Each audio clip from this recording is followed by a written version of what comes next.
fire, strumming along with our favorite lyre. Adventure call, the quest awaits, your destiny's in the hands of the fates. But never fear, we're all friends here, we'll have your back when danger's near. Come with us through the pages as we unravel a tale for the ages into the Percy-Verse. Hello and welcome to the Percy-Verse Podcast. I'm Alisa. And I'm Anna.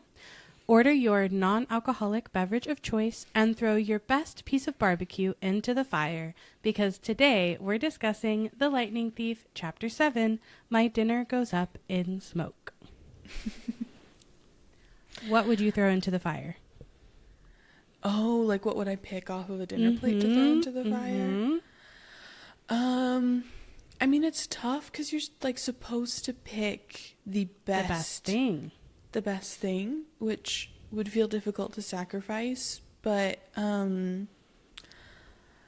mean, my brain's on barbecue because this chapter literally has barbecue, so I would probably throw like a bit of brisket into the fire and feel solid. Feel like I gave a nice good piece of brisket. Totally. How about you? Well, I think they mentioned we'll double check, but like the ripest fruit. And yeah, that's what Luke does. Yeah, the red grapes, he throws those in.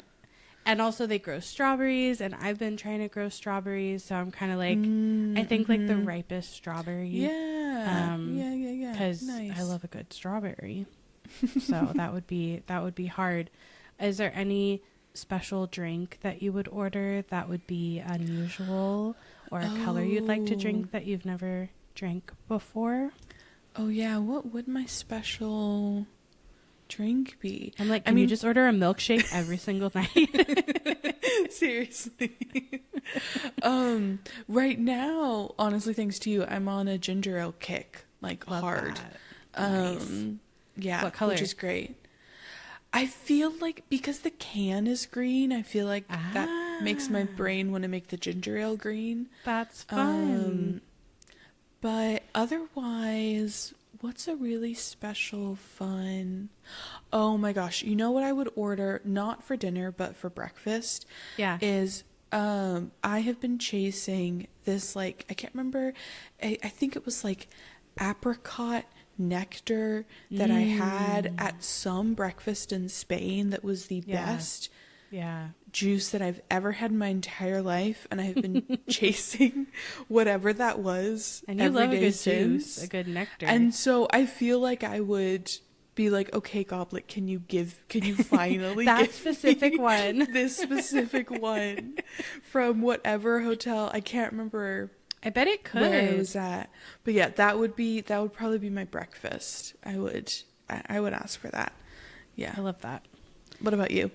I love drinks with peach in it, and so I feel like like a peach tea. Yeah. Totally. I would love a peach tea, but I was just thinking like it would be fun, like, you know, peach rings are a really yummy candy, so I'm like, give me a peach ring soda. Oh, or give me, have it create something for you. Well, why not? It's like magic. Yeah. I don't know. Does it have to already exist? Because it turns blue. Right. For Percy. So I'm like, maybe the possibilities are endless. Could you order like Nerds soda?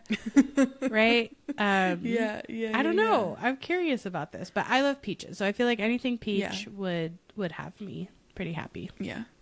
Okay, well, and now I have to ask, because I don't think we've talked about this yet on the podcast, but which god would you be sacrificing to? Oh, true. Who is your godly need to parent? talk about this. I think that while I identify with several gods / the characters who are children of several gods, like, it's not all just one, and I'm sure that we can talk about all the things as they unfold in all the books. I think the one that best fits me is Apollo. I just the creativity, many different sort of like skills and interests, and whether that's in the arts or whether that's in something like archery or whether that's in, you know, just literally wanting to do a million different things. Does Apollo basically have like the most ADHD? I was about to say, I think that like if maybe all demigods have, or most of them have some kind of ADHD, I feel like Apollo as a god has probably the most godly form of ADHD, which is probably just a more shiny form, you know. So I'm sure he still has all the same issues that the rest of us do. But I think that I definitely relate. And, you know, when they're listing kind of all the classes here, they're like, okay, you know, there's this and there's a climbing wall and then there's like arts and crafts. I'm like, let's go. I want to go to that one. Yeah, totally. Yeah. So I feel like it has to be that. And you know, I like the sun. Yeah, and also I was thinking like Apollo is, I would say, like the most charismatic god, you know, and I feel like you are a very charismatic person, and so I feel like that. You're welcome. I feel like that also, you know, like I feel like his kids are very charismatic, you know, outgoing, like extroverted kids. Totally. So, yeah. And also I think they're like they can be like kind and in the more healing kind of vein of things as well. Absolutely. And that's something, you know, like I went to school for social work and I really care about mental health. You know, I've always been a person in my life who like takes care of people, like going on school trips growing up. I'd be the one that would bring Band-Aids for me and also just in case anyone else needs Band-Aids or granola bars, and then I'm there with 5 bags and some of my friends will tell you that came in handy, but it was very not necessary to do. So I think there's that as well. So yeah, definitely. What about you? Well, I mean, as a kid, I obviously wanted to be a child of Poseidon, you know, reading these books. It's like when you first read Harry Potter, you're like, I'm a Gryffindor. Like, Gryffindor is the only good one. All the good characters are in it. Yeah. But I think, like, if I pick based on the characters that I relate to most in the books, I relate most to all of the Hades children. Like, I relate most to Nico. And I relate most to Hazel. I think, like, if I'm thinking kind of from that perspective, I feel like I'm child of Hades. But I love I also just wanted to like sword fight in the way that Percy sword fights, you know, and is like learn all that and be so good at all that stuff too, which like I could as a child of Hades. Yeah, 100%. I just don't. The skull and bones stuff is not as much my vibe. Your sword just gets to be like Stygian iron or whatever that is, like something extra awesome, right? Or like dragon bone. So I think no problems there. Yeah, I mean, we gave you a sword in our little animation for a reason, and me a shield. Like I've never really wanted to hand-to-hand combat anybody, right? Though archery is, I have tried it once, and I want to do more, and I do enjoy. Think the distance of it. I still don't really want to aim it at a person. That's like maybe a distinction in our fighting. Yes, versus like I distinctly remember reading when we get to it that chapter where Percy is like training and fighting with Luke, and then he like pours the water over his head and he gets the burst of energy. No, that's does the crazy move, and I was just being like, I want to do that. Totally. Yeah. I guess maybe that's the other thing I like about like magic is like the wand is a very distance. It's not hand-to-hand kind of situation. You're not trying to do melee combat. I'm really not. I'm really not. I've always wanted just, you know, give peace a chance kind of vibes. Like that's always been my energy.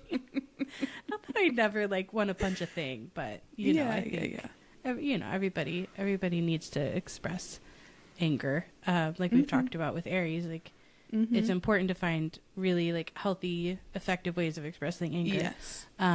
But I think something about the art of fighting is really interesting too. Like with sword fighting or with archery, like there's skill, there's artistry, there's energy. So it's just kind of how you want to expel that energy. Yeah. Very fun. Very fun. I kind of love, we have a forever contrast in the two of us. We're usually sort of in the polar opposites, and our like astrological signs are on the very opposites. So I think like the sun god and the underworld god is like a really perfect that's true. It yang, is opposite force that we bring. That's true. I love that. So to the chapter where we are going to be determining what gods we're sacrificing things to, which for the record, like right now, at this point in the book, you would be cabinless. I would. Yes. And that's one of the main kind of like big tensions in the whole first series. So I think super interesting. I'm really excited for when we get into Nico and Bianca's characters and everything. Yes. But for now, we are just even learning what a demigod is. And also, finally, this is a little bit the chapter of like, finally. I know. We're really actually getting like genuine explanations. There's also a moment where Percy literally says like, why won't anyone give me a straight answer? I know. And I was just like, I know, man. Yes. Like, I feel your pain. 100%. Like reading this book so slowly, I'm like, gosh, Percy really just has to have like 100 unanswered questions and everyone kind of skirt around everything before he can finally get a straight answer out of anybody. And this is really the chapter where we finally get some information at last. It's a big relief. But first we need to be pointed at and talked about again, because we've had this already happen when he first gets there with the Minotaur, and I think it's a good thing that Percy's not one of those kids who like is mortified at being stared at. I was thinking about like I have some friends who like that level of attention would just be really not the vibe. Like they would hate that.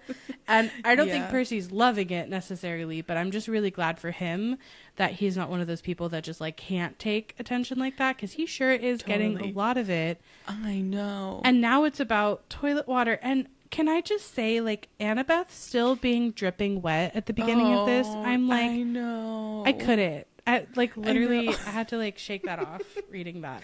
Well, also the other thing that really hit me was just like what a first day Percy is having. Oh my gosh. Like he's technically been at Camp Unconscious for a little while, but his first day started with meeting a god, having a terrifying experience with a god. Yeah.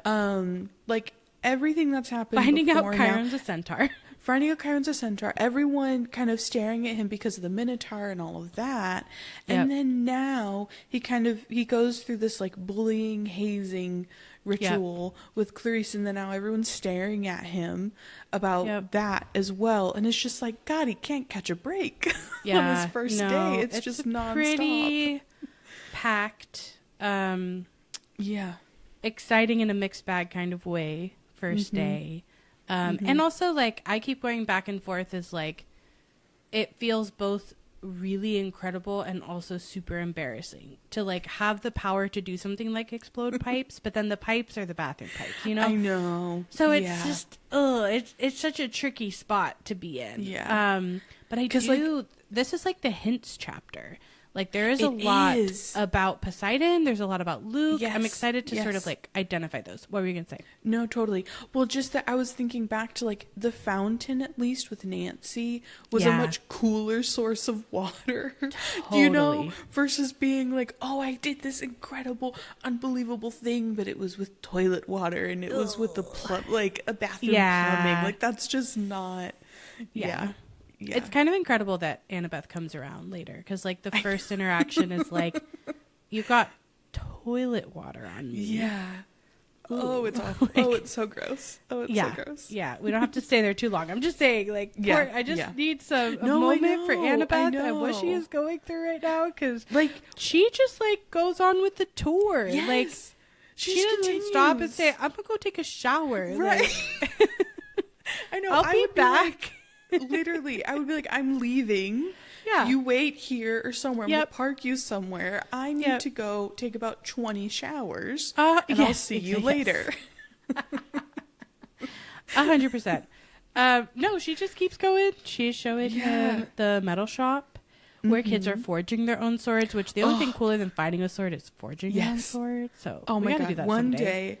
I would love, this is unrelated, but over the weekend I was watching the New Guy Tries series on Second Try, and Ash makes his own sword, like learns oh my how God. to forge. I haven't seen it, but I saw sword. that. Yes, that's one of the ones. And watching it, I was like, this is my literal dream come to life. Like learning how to do that. Have you ever seen them make Japanese swords? No. You should look up the process. It is wild. It's this like intricate folding of metal over and over again process that creates like, it's a super old art of sword making. It creates a fascinating sword. So okay, I'll have to look it up. YouTube that. But yeah, we got to do that someday. I would love to make a bow and arrow too. That seems even harder. That would be so cool. Or at least, I don't know. I feel like you could really mess up how you aim. You know, sword is like, at least it would still be pointy and sharp. Right. Just a little. Yeah. Like jagged just might make it more. But slicing, but maybe one day. And then an arts and crafts room where satyrs were sandblasting a giant marble statue of a goat man, which that's just funny too. It's so funny. It's like One Track Mind. I know. Yeah. And a climbing wall. And you had mentioned this before. Do you want to talk about this? Because I feel like this is a cool and scary feature of camp.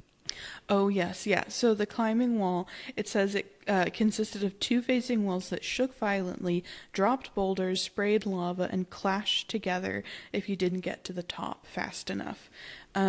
Which is both like so cool and so terrifying and so dangerous. Like, there is something so like, I'm trying to find the right word. Almost kind of fun. I think there's a better word for it though. About like this camp where they're just basically like, yeah, you might be 12, but we're gonna throw you on a lava wall and you're gonna climb and you're gonna learn. And it's just chill. Like, and it's just like, yeah, we have the crazy climbing wall. You know, you're making your own swords. It's just, that's what camp is. Well, and I think it's fun because it's kind of like, okay, making your own sword, a thing people do. Maybe not usually a 13-year-old or something, but a thing people do. Yeah. Sandblasting marble statues, a thing people do. And then, you know, actual lava spraying climbing wall, also a thing people do, right? Like, I just think it's a funny, you know, good things come in threes. And so I think the humor of putting the very sort of out of the ordinary, extra extreme kind of thing at the end is also really fun in terms of writing. Yes. Also, a lot of people are into rock climbing these days, and so I'm just imagining throwing all of them at something like this and being like, haha, let's see how you do. But what if lava? And dropping boulders and the walls are clashing together because they're facing each other, which it reminds me of in Sea of Monsters, what they have to like pass through. I'm blanking on the name, but it keeps on like crashing together and they have to like pass through on the boat before. That's a good point. It's kind of like a little mini version of that. Yeah. I wonder if the satyrs would be really good at this because they can climb. Oh, I bet. Like goat herds. Just like scamper up real fast. Everyone's trying really hard and getting burns, and they're just like do do do do do. Yep, up in 2 playing seconds. the panpipes, and the lava just kind of like moves a different direction. I'd like to see that. Yeah, that's the scene we're missing. Yes, it is. So then after the climbing walls, we go to a lovely canoeing lake. I know. You know, just kind of... Which is also sweet because is this their first time standing there together? Because it's kind of an important place for the two of them. It is. It might be the first... Yeah, I think it is. Because I don't think they've been there yet. Yeah. So I was kind of like, oh, true. Yeah. I mean, again, Annabeth covered in, I can't emphasize this enough. Yeah, covered bathroom in toilet water. So the romance levels are negative here, but it's just like, it's sweet that we're here. Yeah. And Annabeth says very flatly, I've got training to do. And I wondered like what was running through her brain in this moment, you know? She needed like, 20 showers. That, I think, you know. No, I'm kidding. But no, seriously, like I really was wondering like, okay, she just had this absolutely wild experience. She got doused in toilet water, but then I'm sure is also running all of the mental calculations around like, okay, realistically, who does that mean Percy is? And then also she's thinking about capture the flag, and then also she's thinking about like how can she get on a quest? And I feel like her brain is like in overdrive right now, like trying to kind of put all the puzzle pieces together. But also, yeah, can I was just very say, curious. Yeah. Is there anything more ADHD than saying, "Hey, I need to go," and then having a multi-page conversation? Because I got a few pages later, and then my brain registered that Annabeth had said she had to go, and I was like, "That's hilarious." This is me every day. I was about to say that's you and Hannah. Every time you're talking, like, I've got to go. And then another, like, 30-minute conversation. 100%. But honestly, it was... Yeah, the thing about realizing you have ADHD is sometimes you realize it because all your friends have it too. And so it's me with a lot of people, I think. But I think that's just... it's just funny because I got a few pages later, I'm like, most of this chapter is, like, them talking. Yes, and you realize it started with Annabeth saying, I've got training to do. Dinner's at 7:30. Just follow your cabin to the mess hall. Yeah. That went well. That's totally what happened. But it is sweet that it starts with Percy apologizing, which I appreciate, given that, again, for the record, Annabeth is covered right now in toilet water, and I cannot emphasize this enough for the entire chapter. Percy says, Annabeth, I'm sorry about the toilets. And then Annabeth is not really... taking in the apology. Just says whatever. I know, this is why I feel like she is just thinking about like 100 different other things, and so I think truly is just kind of like there's no room in my brain for processing an apology right now. I am like 20 steps into the future about what I think this all means. For sure. And also in general, like, I do think that she starts the series a little more standoffish and, like, she's been through some stuff, like, you know, I think that she's got her own kind of healing journey to go on. And then Percy says it wasn't my fault, which I can imagine him having said many times before. Like, I can imagine this isn't the first time where he's like, it's not my fault, and, like, people aren't believing him. Well, and I think it's what I found really interesting about that is that, like, he, you know, he hasn't gotten all of his questions answered, but he has been told gods are real, like, you know, all of these things, and he's still kind of resisting, and he's about to kind of in this next paragraph go, actually, no, that was my fault. I did do that. But he's still kind of resisting accepting this world, which makes complete sense. It's brand new to him. It's kind of shattering and completely altering his perception of the world and of himself and his understanding of what is true and what is not true, and like his base understanding of what reality is. But it felt so interesting to, after, you know, he feels this sensation in his gut, the toilets and the showers go nuts. When the sensation goes, they turn off. He's got not a drop on him while everyone else is drenched, and he's still like, it wasn't my fault. It wasn't me. I didn't do it. Don't blame me. But I'm just saying, I think the impulse to do that makes sense to me for him as a character. Oh, absolutely. And, like, who he is. Oh, totally. And also, like, it's a weird thing to find out about yourself, even if it explains everything. And so having some amount of, like, denial about it. Oh, absolutely. Makes sense. And also, no one is coming out and saying things directly to him. Yes. From a writing perspective, having him be the one to sort of, like, discover it fully, like, you know, claim it, say it fully on his own, I think is great. But from if you were in his shoes perspective, no one has, like, literally said the things yet. Right. Yes. But we're about to, because after Percy says it wasn't my fault, Annabeth looks at him skeptically, and he realizes that it was his fault, that he'd made the water shoot out of the bathroom fixtures. And he didn't understand how, but he said the toilets had responded to me. I'd become one with the plumbing, which just felt like that line. Just love the classic Percy. Like, he's gonna find a funny way to say it. He's gonna find a way to bring the humor, like, into which we so basically appreciate any moment. About Percy. Yeah. Becoming one with the plumbing. I know. And I think at one point in the future he does, I feel like I remember something about him being like, is there a god of plumbing? Maybe I'm the child of a god. I was thinking that too. I have that in my head. It's so funny. God of he's sewers. just like resistant to tying together that it's always the water that's responding to him. Right, you know? sure. or maybe just not maybe not resistant, but just not like realizing it, because it is I don't know, I think it'd be a lot to wrap your head around the idea that gods are real, much less that you are the kid of a god, and then like going through your catalog of gods, I think he's not like talking with sharks yet or something, where you'd be like, okay, ocean, we haven't just like thrown him in the water like that, which I love all those parts that we'll get to. And then it's Annabeth's response here is super interesting to me, because she says, you need to talk to the oracle.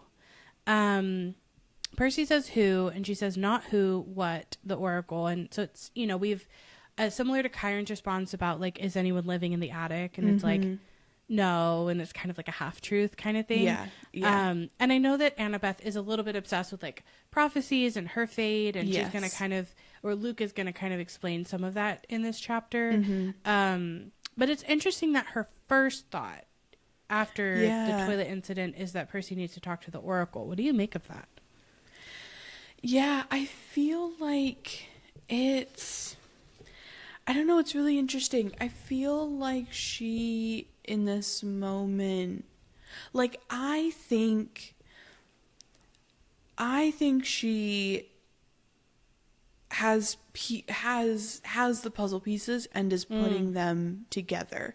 And I think that whether or not maybe she's got the fully conscious formed thought of Percy as the son of Poseidon, and this is a really big deal, I think she's so smart and she's so good at like picking up on every little thing and kind of putting everything together, that I feel like she is kind of putting together, he defeated him, like one, a minotaur was chasing him, two, he defeated a minotaur, and then this whole incident in the bathroom happened where he shot all of the water out at everybody, but he did not get wet. I feel like she probably doesn't want to say anything out loud, because I think she knows that like none of the big three should have children anymore, and just in general that this is a very big thing.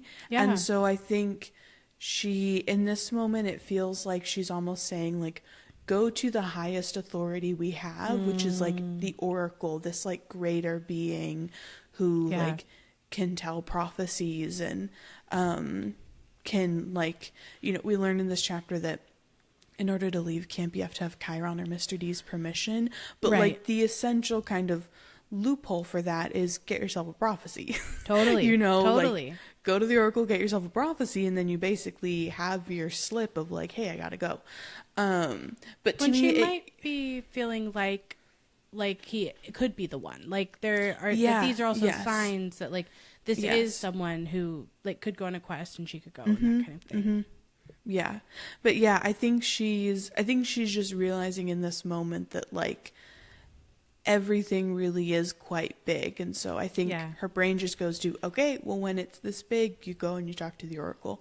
Totally. And you get yourself, a prophecy. But yeah, it is really interesting that that's like the first thing that she says. And then she says that she'll ask Chiron. Like, I think that, like, it almost feels like she kind of, it feels almost like a camp counselor answer, like in this one, like because she's been there for so long, she has so much knowledge. That's like super it feels true. like the answer that you'd get from a camp counselor, not from like a peer. It feels like in this moment she kind of puts on her like, I've been here since I was 7 cap, and goes like, you need this, and I'm gonna go talk to Chiron. Totally. When she does have the experience, and she is such an action taker. Like Annabeth will take action on, her, like she's not just thinking and scheming, like she will take an action to do something, or change something. So it does make sense that she's like, and I will help you, like not just you should do this, but like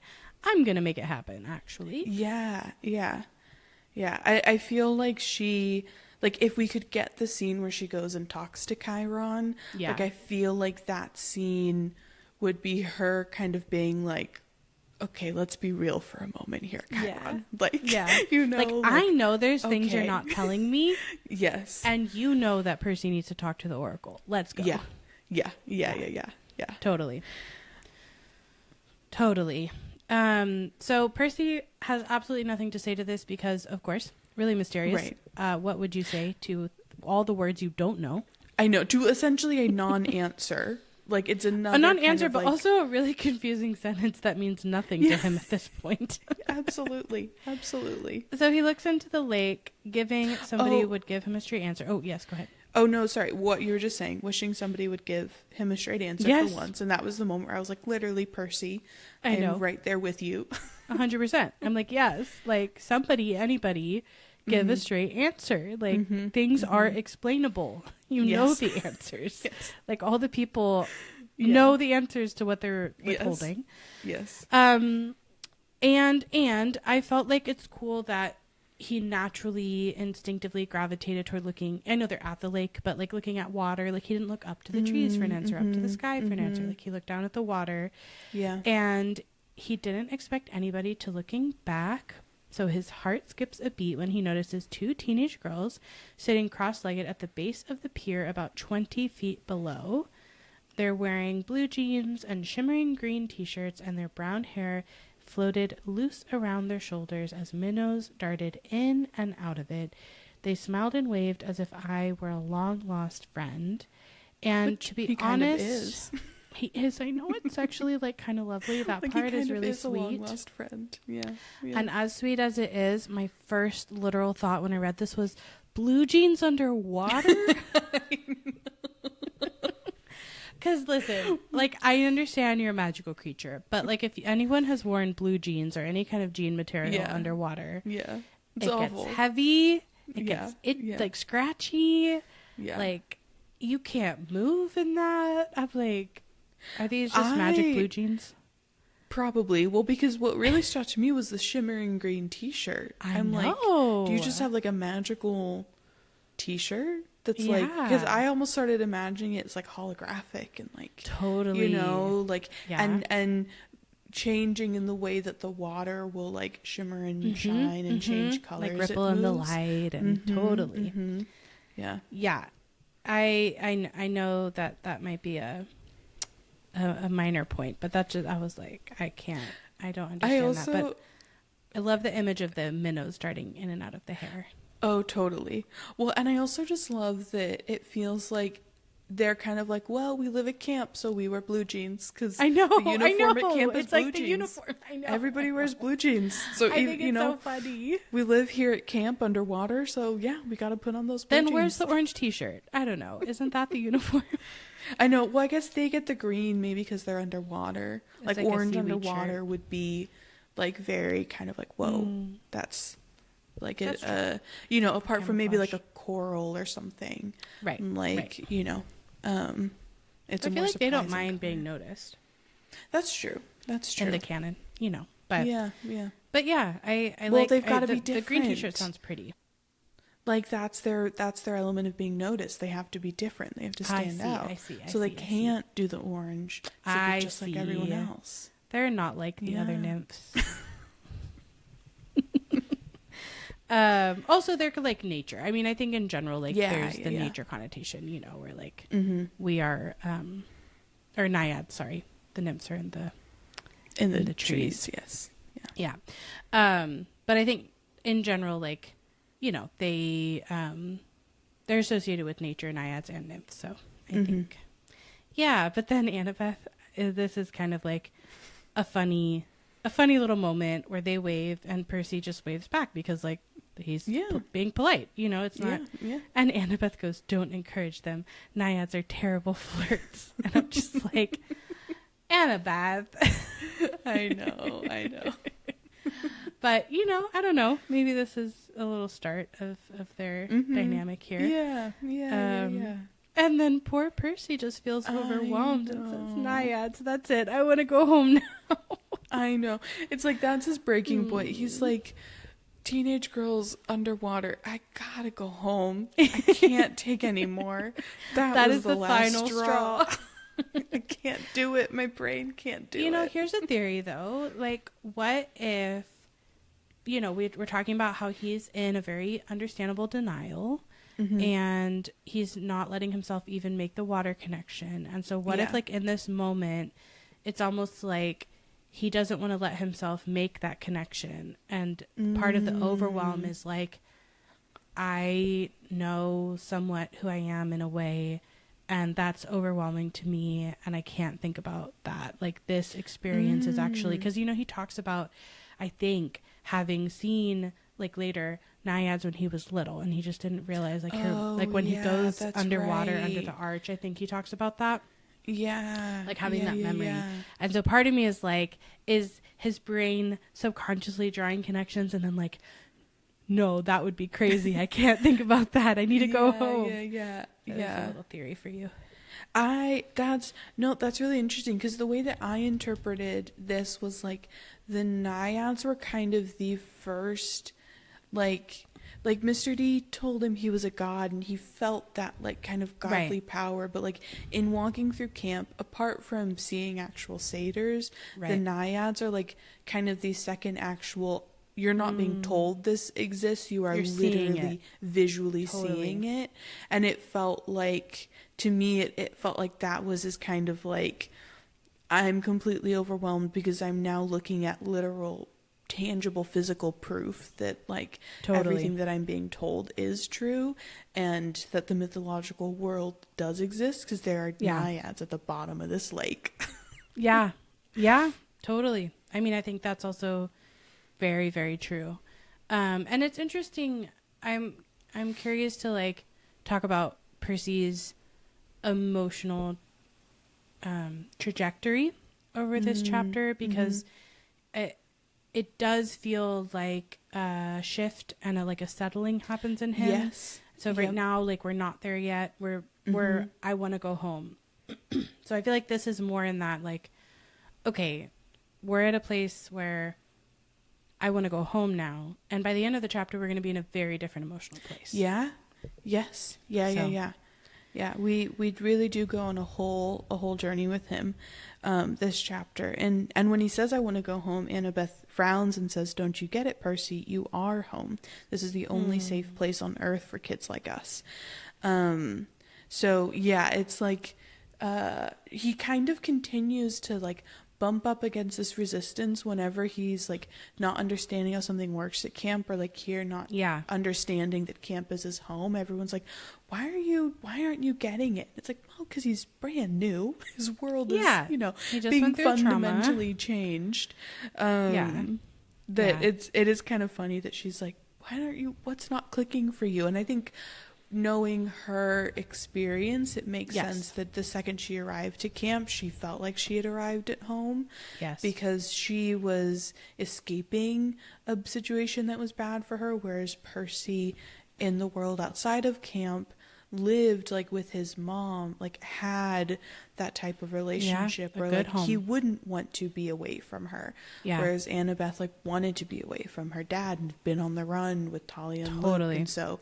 And now she's day one was probably long. Yeah, and like as a year-rounder, like she's been there for even longer than the other kids, like total time amount spent there. But yeah, I bet the moment she arrived at Camp Half-Blood, she was probably like, oh, thank goodness, I'm here finally.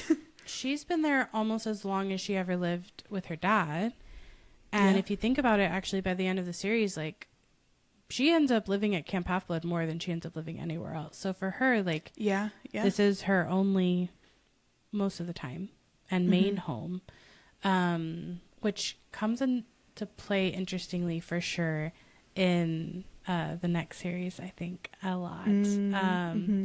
But yeah, I think it is an interesting question of like, how does something start to feel like a home, or how do you find home in different places? Like, you can have, like, Percy's gonna end up having more than one home. He's gonna end up having like 3 homes. He's gonna end up having 3 homes. He's just collecting homes like Pokemon, throughout all of this. And I think but I like that he doesn't immediately feel that sense, because it feels like it makes sense to me. Like if I think about going to a camp as a kid or something, like it would probably be disorienting, even if there aren't magical creatures. And like, am I going to fit in? I just got bullied. Like I stood up for myself, but I just got bullied, and I don't know where I am. And I just went through a trauma. Like all these things would definitely not be very settling. And he hasn't had a taste of like the community and the camaraderie that camp can offer. I think that's part of what I think makes the shift later. But right now, you know, it makes sense that they have these very different perspectives on what camp feels like to them. Absolutely. And Percy's still, like you said, sort of in denial. And when Annabeth says this is the only safe place on earth for kids like us, he says, you mean mentally disturbed kids? And Annabeth, to her credit, instead of just being like instead of addressing the sort of self-deprecating humor that Percy just used, she just goes, I mean not human. And here's where we get like a little more directness, which I really appreciate. Not totally human anyway, half human. And then Percy, I want to be Southern right now and be like, Percy, bless his heart, cannot land. And he says, half human and half what? Yeah. Let's see. So we have cabins that are all the different gods, and the gods are real, and there's all these kids. What could it be? And Annabeth, also to her credit, says, I think you know. Like, you're going to need to come up with this answer for yourself. And he doesn't want to admit it. He's afraid that he did know. And I like this. I thought this was a great sentence where he says, I felt a tingling in my limbs, a sensation I sometimes felt when my mom talked about my dad. God, I said, half God. And I wrote beside it, by George, he's got it. I wrote finally. I thought that piece about this tingling sensation in his limbs that he would get when his mom talked about his dad was so interesting, because to me, I read that as a part of him has always known this to be true, which also kind of makes sense for like, you know, thinking about like, okay, he's a child of the big three, so monsters would have been attracted to him from a very young age, but also this like him, like he just, a part of him always knew what the truth was, I feel like. And I think because it is that like Sally knew the truth, like I think there was like, even though she never told him, I think there's just something really cool in that, like I think a part of him really did always know, and so he gets that same feeling in his body when he finally says it out loud. No, I think it's sweet, and I think it is like something that his mom shared with him in the ways that she could. And also there are things you just know from when you're a kid about yourself. And I think this is like a good analog potentially for that. It's like you grow up and you're like, I always knew this about myself, I always knew that about myself, but I couldn't admit it to myself, or I didn't have the ability to express it or whatever. And so like in this case, you know, he has known something about his dad, something about who he is, something about maybe having powers or being special. And every kid, I think, wants to like knows they're special in some way and like wants to figure that out. So yeah, and Annabeth nods, and I think that she's navigating the rest of this conversation overall pretty well in terms of like, she's not like, oh, how stupid that you didn't figure it out sooner, or like she's really having some amount of patience with him. And she says, your father isn't dead, Percy. He's one of the Olympians. And Percy says, that's crazy. And I wrote, yes, Percy, it is. Like, put yourself in his shoes as a kid in our world. And that's crazy. It cracks me up because especially the way that it's written, it's that's ... crazy. And it's just like, I feel like it's one of those moments when you receive information so big and so massive that like you almost have like a delayed emotional response. Totally. You're just kind of like, whoa, that's crazy, man. Like, because like what else are you gonna say? Like, cool, or like great, or it's just like, no, the magnitude is too big for any kind of normal response other than like, whoa. Right. And then the explanation, I think, is spot on and super interesting. A good premise for the book, which is she explains what's the most common thing gods did in the old stories. They ran around falling in love with humans and having kids with them. Do you think they've changed their habits in the last few millennia? And I was like, this is good logic. This is sound logic. I can get on board with this. Well, and it's also just like, that to me feels like the thesis like statement around what is the fundamental problem that this whole book series is addressing, is that the gods have not changed in all of the millennia that they have been alive for. And that's the problem, is that they haven't changed. And that's 100%. How Kronos almost defeats them, is because they have not changed. And there Percy basically has to go, in that. You need to change. Grow up. I feel like maybe there's a lesson that for the rest of us. But yes, I think I think that is the crux of why they become vulnerable. And I do think that societies that don't change can become vulnerable. And that's an important thing that this book has as a theme. And then Percy's like, but those are just, and he's still not quite there. He's like, wants to say myths again. Yeah. But he remembers Chiron's warning that in 2,000 years, he might be considered a myth, which is this big zoom out, like, whoa. It's a big, like, existential thought. Big existential thought. Thanks, Chiron. And he says, but if all the kids here are half gods, and then Annabeth gives us our terminologies here. We can either say demigods or half-bloods. And then Percy does an oops. He does an oopsie. Oopsie. And he says, then who's your dad? Which is like, it's, for Annabeth in particular, it's like a many layers and many levels of an oopsie. It's a layer. Because she also doesn't want to talk about her dad. No. Like at all. And her hand tightens around the pier railing for the many reasons. And he goes, I got the feeling I just trespassed on a sensitive subject. I'm like, correct feeling. Yep. So then she explains that her dad is a professor at West Point, and she hasn't seen him since she was very small, and he teaches American history. And I was just like, that's sad. Like, we don't know the whole story yet, but even just knowing she hasn't seen her dad, especially contrasting that with Percy's mom, which is our only other frame of reference so far, I think, that we have, you could already just feel that there's like sadness in her story around that, even if we don't know the whole details. And so Percy is logically going, he's human. Yes. A god is not teaching at West Point. Right. And then Annabeth is like, gets the fire under her. She's like, you assume it has to be a male god who finds a human female attractive? How sexist is that?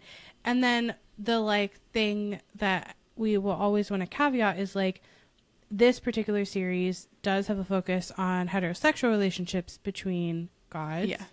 Not just a focus, it's kind of like those are the only relationships that exist, like an exclusive, in this series. It's very much representation. Gods and gods are straight, and there is no queerness in them, and that is changed later, which is much appreciated. Which is awesome.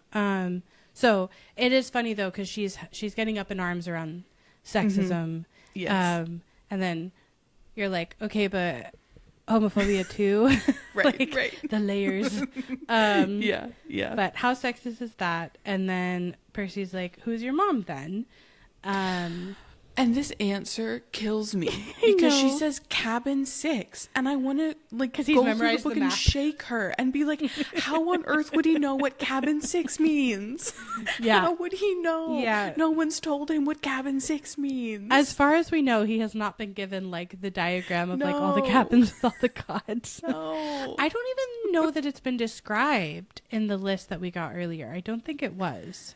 I can't remember off the top of my head, but I think you're correct. I don't think it was, because I don't think we get the description of the Athena kids as a group until dinner. I think that's the first time we get them. And I don't think we have gotten the description of what like the features of their cabin. Oh yeah, true. Look like. Right. Yeah. You know, when we get those descriptions in the previous chapter. And so then I like the Annabeth straightens. Like she is proud of this. And she says, Athena, goddess of wisdom and battle. And then Percy goes, okay, I thought, why not? And goes like, do you know who my dad is? Do you just happen to know? Can you tell me? I feel like he's like, is your mama a llama? I was literally about to say, Percy is just the Is Your Mama a Llama book this whole time at the beginning. Just being like, someone tell me who my dad is. He's just going up to everyone like, are you my dad? Are you my dad? But are you my dad? I mean, oh my gosh. You're not going to get this reference because you haven't seen Fantasy High, but for any listener out there who has watched Dimension 20 season of Fantasy High, Percy is Gorgug going around trying to figure out who his dad is. And I know you don't get that reference on it, but there's a character, Gorgug. He's adopted, and Zach Oyama plays him, and he kind of turned it into this hilarious bit of like rolling to figure out who his dad is. And but like, because Gorgug is like his like intelligence stat is not very high, he would ask like a vulture or whatever and be like, I'm gonna roll to see, is the vulture my dad? My dad. Aw, yeah, very Is Your Mama a Llama. And I do think like that's something that, you know, a lot of this is like, oh, we talk about neurodiversity representation and like other things in this book, but I don't think it can be understated the like not knowing who one or both of your biological parents are, found family, chosen family. Like there's so many themes in these books that also are very relatable, or I think can be, for anyone who like maybe either like as a child wasn't around their parents for any reason, right? Or is adopted or what have you, like that there can be some themes that might be really relatable for some of the challenges you face when you're like struggling around parentage. Oh yeah, absolutely. Well, and the part that we're about to get to where Percy says Annabeth is like, no one knows, and Percy says, except my mom, and he says, and Annabeth says, gods don't always reveal their identities, and he's like, my dad would have, he loved her. That part immediately made me think of Mozzie and White Collar, where he's like created his whole story of who his parents are. They're spies, and and it just it made me think of that so much, because like I think he is like, his mom, like Sally knows, right? And like I think so. I do think Poseidon did fall in love with her, you know, like 100%. I mean, we even like see that in him later. Like I think we see that in his eyes or something. Yeah. And so this is true, and it feels in this moment like Percy has also built this true thing up to mean something even more and something bigger and something greater, and it just like reminded me, and I know that is something for kids who have been adopted or don't know their biological parents. There can be that element. I'm blanking on what the term is. I am too, but it's like a magic story. There's a term for it where you like, it's very common where you like create where you create the story that like makes it make sense. And like we were talking about that with Percy, even he has a very good power of making things make sense. Like, or by good, I mean like he's very good at it in the first few chapters where he's like, well, maybe this is the plausible explanation for why the thing that doesn't make sense is happening. And so it also here, I think he's both accurate and it's something he wants to believe. Like I think here it's both.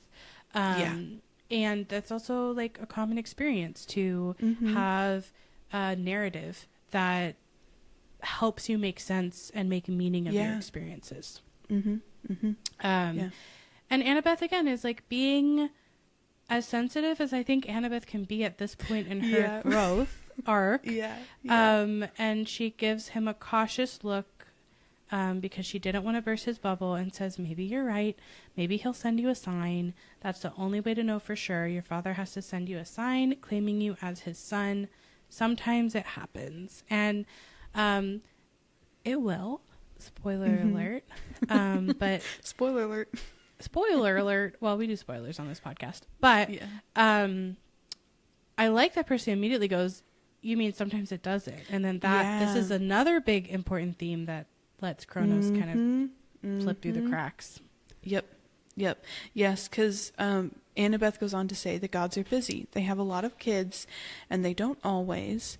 Well, sometimes they don't care about us, Percy. They ignore us. And that particular wording that she starts with, sometimes they don't care about us. Yeah. And then says they ignore us. Like, even Annabeth, who we discover later on, like, does know her mom, got her cap from her mom, like, has, like, interacted with Athena, you know, still very much has this incredibly strong awareness around, like, the gods don't care about their own kids, and they ignore them.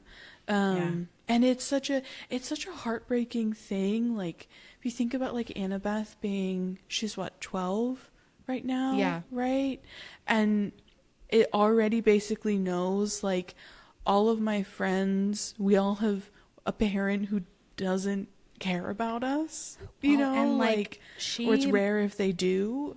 I mean, she might feel that way about her dad too. Not that he doesn't care fully, but that also he at least doesn't have the capacity to navigate like the challenges that she faces, and that certainly could land as like, you don't care enough about me to do that. Yeah, absolutely. So then you have two parents that you don't feel care about you, and who are absentee in some way, like whether they're not showing up for you emotionally or literally, physically. Yeah. And she probably does have a lot of friends, or at least some friends, who haven't been claimed or took a long time to be claimed.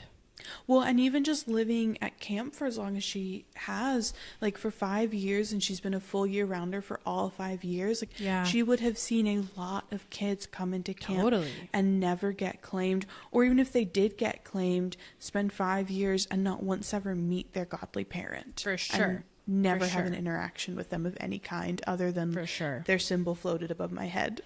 Yeah, 100%. And or like not have positive interactions, because we know that happens too. Because she knows Luke and she knows Luke's story. Yeah, so exactly. She knows that Luke has had really negative experiences with Hermes and all of that. Yeah, and I just think it's very straightforward. You know, they don't care about us. Sometimes they ignore us. Like, it's a very clear. It's another kind of like thesis of, you know, the problem in the series. And then Percy thinks about some of the kids he'd seen at Hermes' cabin, teenagers who looked sullen and depressed. And like, I think the word teenagers feels relevant here, like imagining them even being older teens, like coming into young adulthood, even with this question still there. And you look around camp and you like see other people who have been claimed and how they fit. Like, a lot of them, especially in this series where we have a little more, in my opinion, like stereotyping of the cabins of like who's in them, where they're kind of grouped, like everyone is the same. You look and you're like, oh, well, they all fit together and they fit under this umbrella, and these people fit, and like you have some sense of like your personality and your skills, like what you're good at. And even if you'd never met your godly parent, like you'd find your siblings and you'd find that community. I mean, even like, this is a little, like, not a little thing, but like, who would you date? Like, I think that could get really tricky. It would be a minefield. We end up learning that like you can date cross cabins, because that's not like direct family, but you wouldn't date someone like obviously who's like a half sibling in your own cabin, but you wouldn't know who that is. Like, that seems like a practical issue here too for a teenager. Well, and also just even the wording of like being claimed is what it's called. It essentially means like, if you're not claimed, you're rejected. That's you know, also and you that's think of baggage at the air, unclaimed baggage or something. That feels like such a powerful metaphor for your emotional state. Yeah, and then being a teenager when you're trying to figure out who you are, you are probably still going through puberty, so everything is changing, and everything is hard and intense, and you are forming your identity. Yes, and then you add on top of that you are in a place where okay, I'm here, I've arrived. My parents should know that I'm here and that I've arrived, and they just never show up. That just feels so awful, and it to me, I'm no.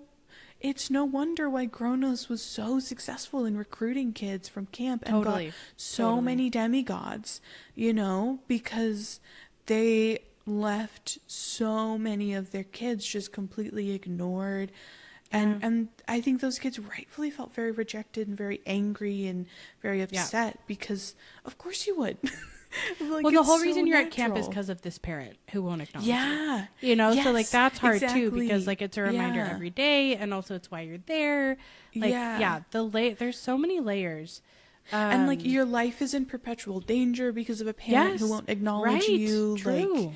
If it wasn't for them, you wouldn't be chased by monsters, or you wouldn't have to stay at camp, or choose to be out in danger. And again, you might not have the support of a mortal parent in the way that you need it. You might not feel belonging because you don't know your cabin. Totally. I mean, those are prime candidates for someone to be like, do you feel resentful? I have a better answer over here. Let's go, fight the people that are making you so mad. And won't acknowledge you. 100%. 100%. And I also think what Percy then goes on to connect it with, I feel really shows how fundamentally compassionate Percy is as a character. Because after thinking about the kids in the Hermes cabin, he immediately says, I'd known kids like that at Yancey Academy, shuffled off to boarding school by rich parents who didn't have the time to deal with them. And I thought that was so lovely because Percy understandably could have the attitude towards all of the rich kids that he went to school with of you're rich. You never have to worry about money. Your concerns and anxieties in life are I have concerns and anxieties in life that you never will, because you never have to worry about money and everything that comes with not having enough money.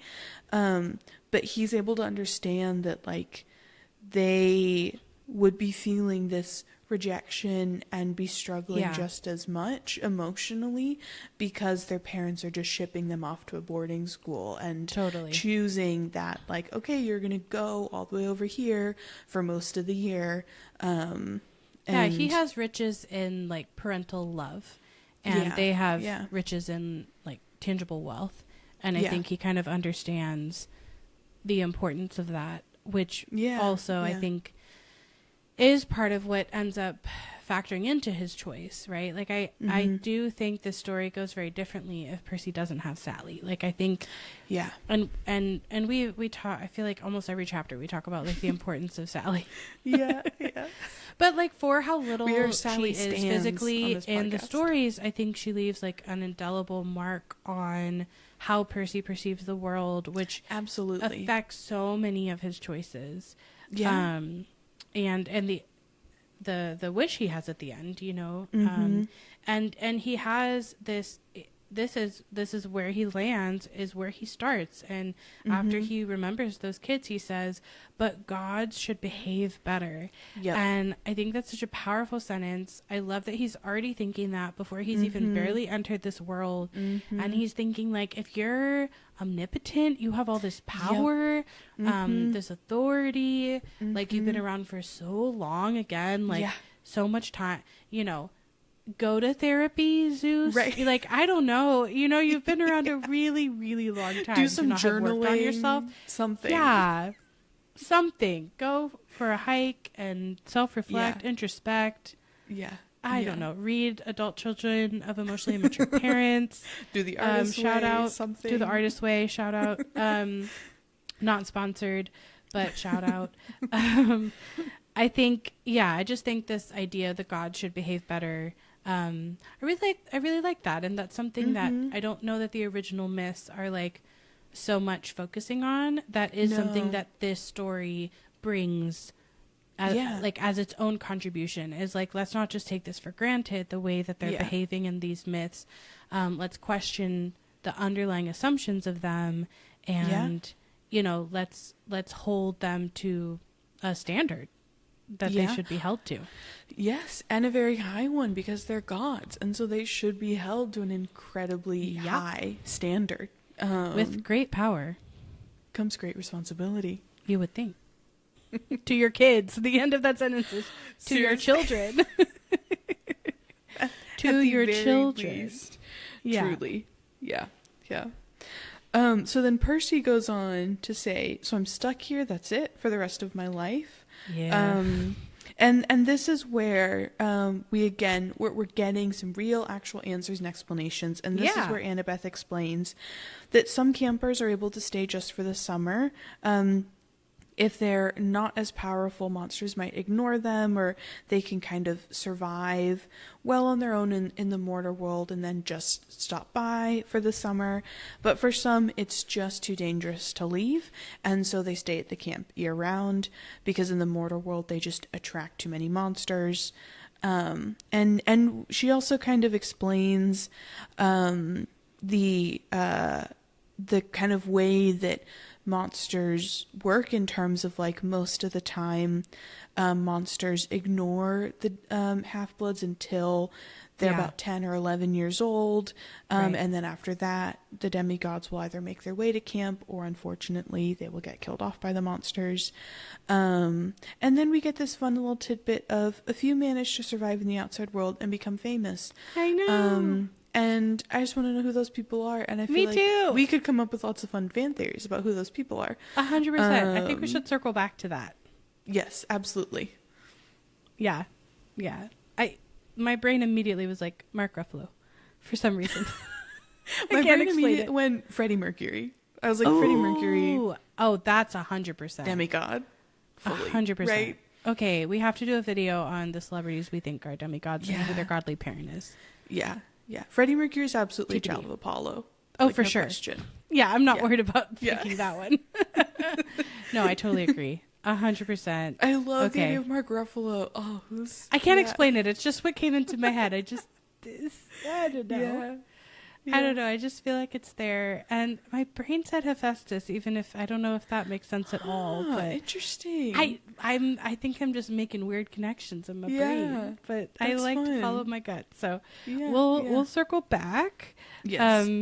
And we're gonna have to do that. Also, if you're watching on YouTube, in the comments, please contribute to this by putting celebrities that you think are demigods that made it into the real world, and who you think their godly parent is. Please, I want to hear your theories too.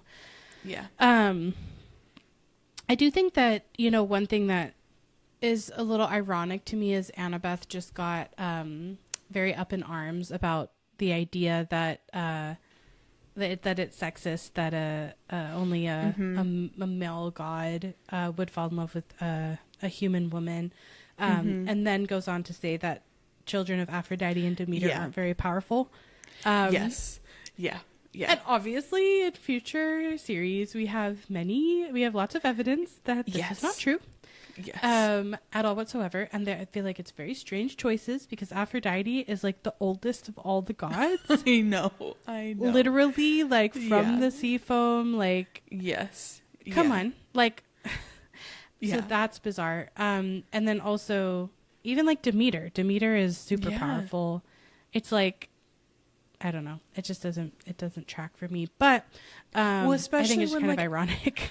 No, I know, because when I think about, I'm sure there are plenty of like Hermes and Hephaestus kids who can live in the mortar world just fine, and not have any problems, like. But we need to pick the female gods to call out. Yeah. Him. And like because sorry, I'm doing quick mental math in my head of like, Aphrodite and Demeter have their own kids, but Artemis doesn't have kids, right. and then Athena just like sprouts them from her brain, like she's still a maiden goddess. Right. So like also I think the only two who aren't maiden goddesses. I mean, we would get like Persephone, and there would be potential. I don't know if Persephone. Well, but Persephone's not an Olympian god. Sure, I just mean like for not later. On the same level. Well, sure, yes, but I mean like in terms of the 12 for this grouping, the 12 that we have right now, it's like the two non-maiden goddesses who it's like beauty and flowers. It's like those can be incredibly powerful. Yeah, 100%. Things, even just like on that own beauty and, you know, flowers and nature can be incredibly powerful things. And though, you know, let's say the deeper analysis here could be, you know, because I think one of the most powerful forces of sexism and patriarchy is pitting women against each other. And Annabeth is the one saying this. And I do think that oftentimes something like wisdom or battle acumen would be placed above beauty, charisma, or, you know, nature, flowers, things like that. Agriculture. So, you know, like it could also be speaking to the way that women are pitted against each other in society, and that Annabeth herself might look down on these other goddesses' children for that reason, and that's some of that internalized sexism too. Absolutely, yeah. Which, hey, when you're swimming in that water, been you there, have to work done really that. hard to relatable. Yeah, you're swimming upstream to try to not do the things. Yeah, 100%, 100%. But here's the thing: we get the answers, and I appreciate that. I was like, yes. Finally. Yes. Also, I think that, like, I don't know if I've ever read... I'm just thinking at last in my brain. Like, just... 100%, because we've been waiting and waiting and waiting and waiting. Yeah. But I don't know that I had focused on the sentence that monsters come to challenge us. I thought that was interesting, because I think, like, in my mind, it's like, oh... I don't know, they want to eat the demigods or fight the demigods, or they just like smell. I don't know. I want to know how they smell. I still want to I want to understand what it smells like to a monster. Yeah. But that they come to challenge us, I think, is interesting. It kind of like it sets up like it's mythology, like these are their trials or whatever. So I thought that was an interesting, kind of cool way to explain monsters. Yeah. Well, and especially in the way that monsters, like, they don't ever actually fully die. They're just kind of disintegrated and then reborn. It feels like monsters are stuck in this kind of terrible loop where they're basically just perpetually in a myth where their point is to challenge a hero and see if they can either defeat the hero or be defeated by the hero. And then either way, they basically start from square one all over again. Absolutely. Like, this whole story from the perspective of a monster is quite sad. That's part of you're why like chained House of Hades to an existence. Yeah, that's part of why House of Hades is one of my favorite books. Yeah. Maybe ever. Because it's so good. It's so good. Oh, I literally can't wait. I will never want to stop being in that whenever we get there. But you finally get that perspective in a lot of ways, and I think that is like super, super interesting. But here, I just think it's a way. I don't know that I'd paid attention to that sentence before. Yeah. You know. And then Percy's like, so monsters can't get in here. And Annabeth says, not unless they're intentionally stalked in the woods or especially summoned by someone inside, which foreshadowing. Foreshadowing. Red alert. Important information. And Percy says, why would anyone want to summon a monster? And I'm like, I wonder why. Annabeth says practice fights and practical jokes, which then doesn't explain when Percy asks about it. But the point is that the borders are sealed to keep mortals and monsters out. From the outside, mortals look into the valley and see nothing unusual, just a strawberry farm, which is kind of interesting. Like in Harry Potter, muggles would see like an old building, you know, that's like falling apart and not want to go into it. So there's always got to be something that's like a protective, you know, to the place that is sort of your home base. And then Percy says, so you're a year-rounder. And we get to see Annabeth's necklace. The necklace. With the clay beads. And it's just like Luke's, except Annabeth also has a big old ring, like a college ring. which is her dad's ring, right? If I remember correctly. Yeah, that's her dad's ring. So I think that's like, we're just getting all these little hints about characters and about like the bigger world. And here it's like, you know, she's got mixed emotions about her dad. If she's both, you know, like not wanting to talk about him and has this hard history, but also wears the college ring. Yeah, yeah. I think it shows, without her actually explaining any of it, that like she does love and care about her dad. And I think, and vice versa is true. They just have a really hard, complicated relationship. And I think like he definitely could have done better, you know? And it's completely understandable that as a child she had the reaction that she did, because she was a child. You know, like, she is still a child here. She's still a child, fully. Just an even younger child when all that stuff happened, and it's like completely understandable that her reaction was to run away, and to have this very distant, like pained relationship with him. But I do think her wearing the ring alongside the beads, like wearing it on the rope that also holds the beads that symbolize the place that is her home, I think shows that like underneath all of the kind of layers of muck and messiness and like all that got really hard and complicated, that there is a fundamental love there. There's just a lot of stuff on top of that makes it hard. But I think the fact that she wears it with the beads, it's not somewhere else, it's not on her finger, it's not in her pocket, it's not, you know, she wears it with her beads, I think really shows like it is just as important to her as this place is that is her home. Totally. And that's like real world emotions. It's like we don't almost ever feel just one way about something, you know. Absolutely. And we can hold the both and of things, and I think that's a really good, there's so much in this little tiny sentence about what's on the necklace, you know, so much. Like cool, because even every bead has its own story, which I do love, is like something to track your summers and track your time there. I think that's such a cool device for that. Like if you imagine, even in your own life, if you had made a bead that symbolized each year, what would the necklace of your life look like? You know, that would be an interesting exercise to do sometime and like reflect on. So maybe we should start that this year.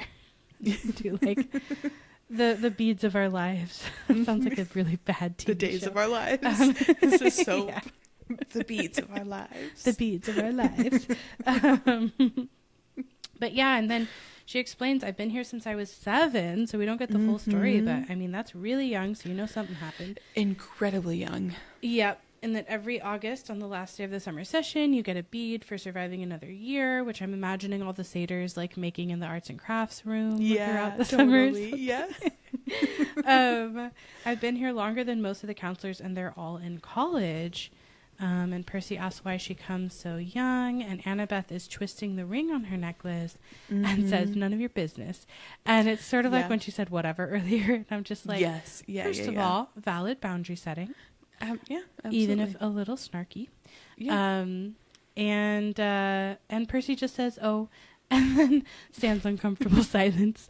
But I'm like, okay, he accepted the boundary. I appreciate that. Yep. And then he goes on to say, so I could just walk out of here right now if I wanted to. And Annabeth says it would be suicide, but you could with Mr. D's or Chiron's permission. But they wouldn't give permission until the end of the summer session unless you were granted a quest. And I just have to point out something very specific that I feel like logically I want to kind of sit down with Chiron and Mr. D and be like, hey guys, what's the thought behind this? Because anyone can specifically summon a monster inside camp. Anyone. A 10-year-old, a 7-year-old, you know, 15-year-old. As long as they know how to do it. Summon a monster inside camp. But you can't leave the camp unless you have specific permission from Chiron and Mr. D. I'm like, I feel like we shouldn't be giving 12-year-olds the free reign of anything you want to summon into camp, hey man, you don't have to run it past us. Just pull a practical joke. You can just do it. Yeah. Pull a funny practical joke. I'm like, I feel like you should be the arbiter. Like they should have to submit requests. Be like, look, I want to summon this monster. Practice fighting with it or something. I feel like Chiron, at the very least, should have to approve those summoning requests. I feel like that's a very adult thought, though. Like, I feel like as a kid, you're just like, it is. Yeah. No, fully. But I'm just like, Chiron and Mr. D are adults. And I'm like, why on earth do the children have permission to summon whatever they want? Books about schools and camps in the late 90s into the 2000s where, like, if it isn't irresponsibly dangerous mismanagement from the adults at said location, then it's not a place kids should be. Like, there is a unifying thread of just like complete negligence of you know fully children's educational experiences and safety. And I don't really care if you have magic powers. It's still maybe not the greatest thing, but it is sort of a unifying thread through all the many books I feel like we read growing up. Fully, 100% completely. Is adults just being like, hey kids, you might die, but woo, let's have fun. Yeah, let's just see what happens. And let's like some of you may die. Right. What do you mean? What do you mean? But that is a sacrifice I'm willing to make. Yeah. But yes, it felt so silly to be like, you need permission to leave, but not permission to summon a monster. Yeah. Like that, logically, I get that. I also felt like the permission to leave is really interesting because I'm not really aware of parents like signing waivers or anything. So I'm just like, are you holding children hostage? Because I don't know that I like that so much. Maybe it's just my like really like strong need for autonomy that kind of bucked up against that. But I was like, what do you mean I can't leave? Like, well, I also feel like telling a bunch of kids with ADHD that they can't do something. It's like prime way unwise for all of them to figure out, okay, so how can we leave? Yep. Unwise. They just like summon monsters. It's like a protest. They just summon monsters every single day until they get to leave. But that's part of why Annabeth is like, Oracle, let's do the Oracle. Yeah. Maybe I can get out of here finally, because she hasn't left. I mean, in theory, she's gone on field trips and stuff, but she mostly hasn't left for like 5 years. Like, yeah. That's a really long time. That is a really long time. But yeah, so unless you're granted a quest, but that hardly ever happens. And then Percy's remembering back when he was sick and Annabeth was feeding him ambrosia, that she asked him something about the summer solstice, and Annabeth's shoulders tense, and she says, so you do know something? And Percy explains that he doesn't actually know anything, but that he overheard Grover and Chiron talking about it, and that Grover mentioned the summer solstice and said that there was a deadline. And here we get some more hints coming up of the big, plot of this book in particular. Yes.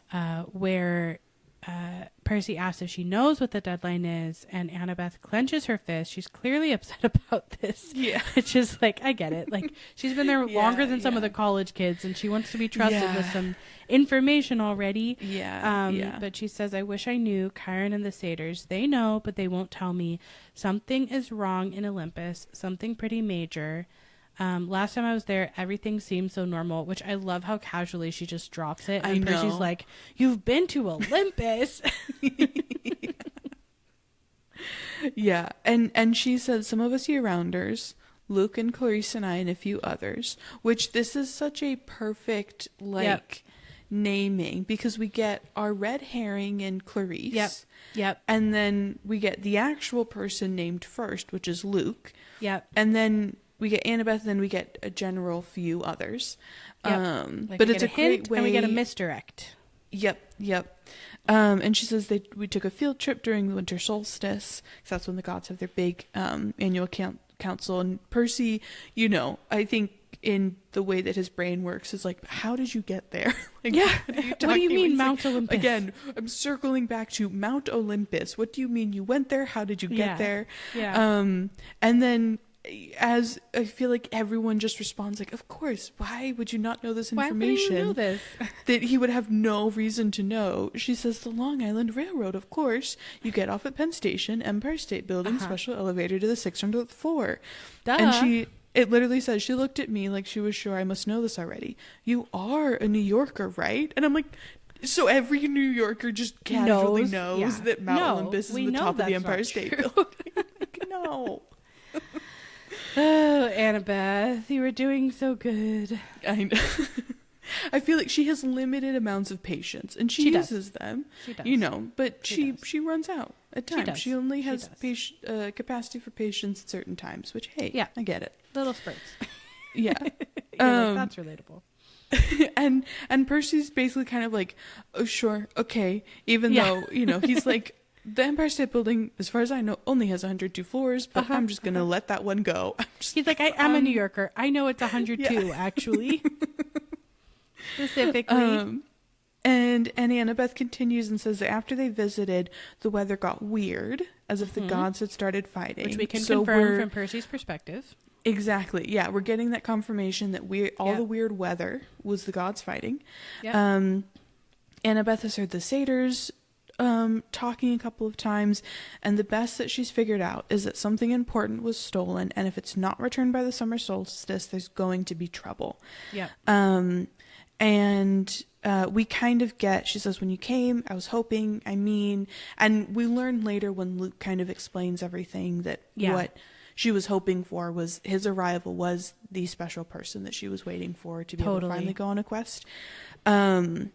But she basically says, I thought we could work together. I thought you might know something. But then specifically says, Athena can get along with just about anybody except for Ares. And of course, she's got the rivalry with Poseidon, which I love.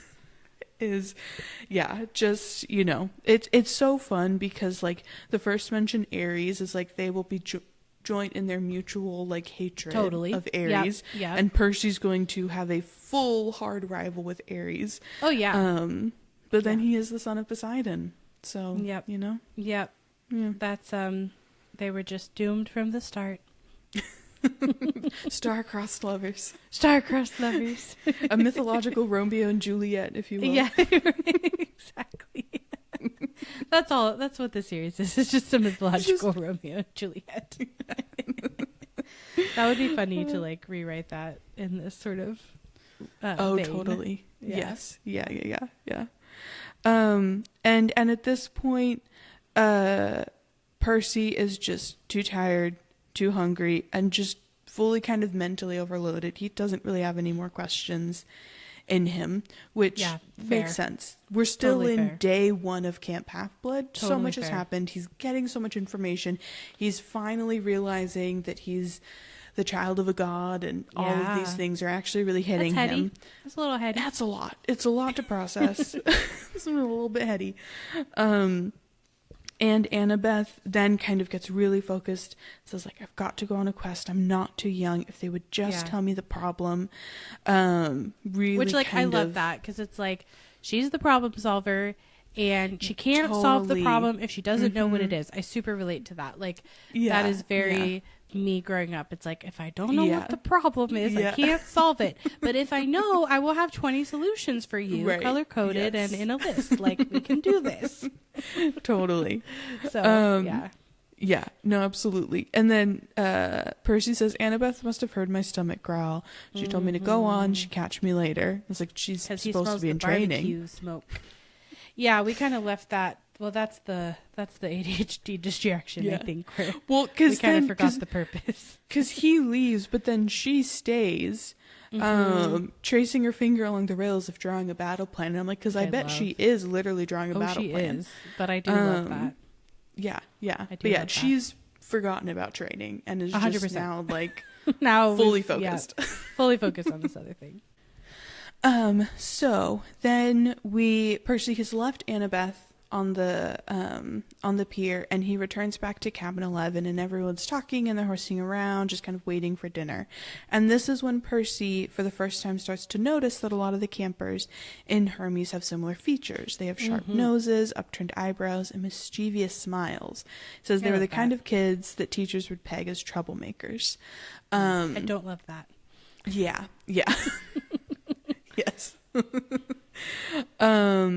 But he's able to kind of, for the first time, not be paid too much attention to. Literally the first time this whole day that no one really pays him any mind.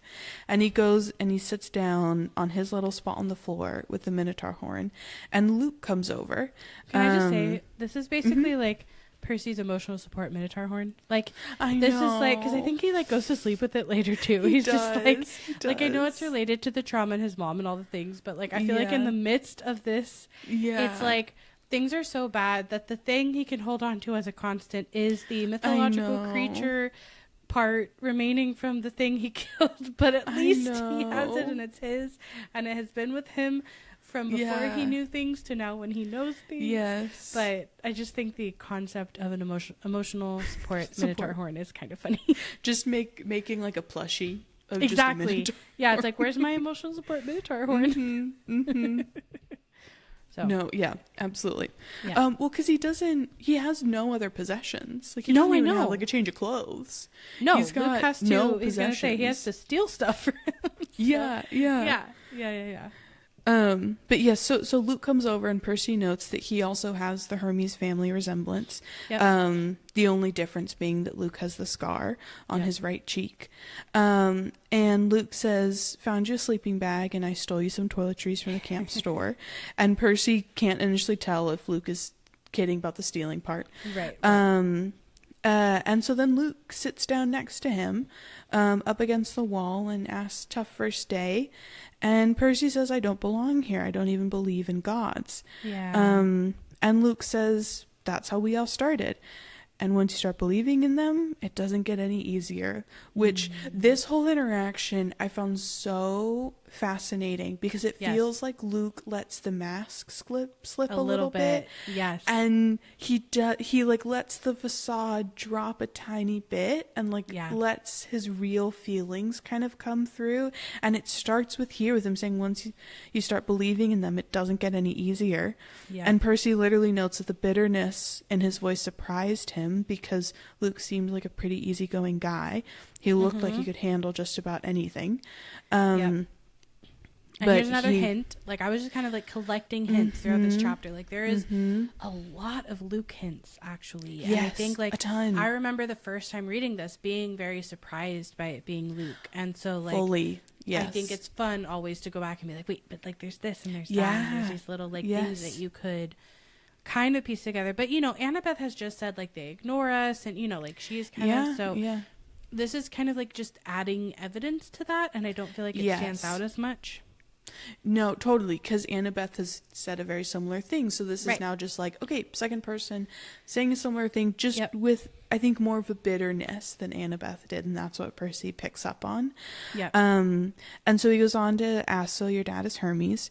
And Luke pulls a switchblade out of his back pocket. And for a second, Percy thought he was going to gut him, but he just scraped the mud off the sole of his sandal. For a second, I did too. Well, and also it feels like it's a moment where I'm like, trust your gut, Percy. Like, there's a reason why when he pulled the switchblade out, you went, ah.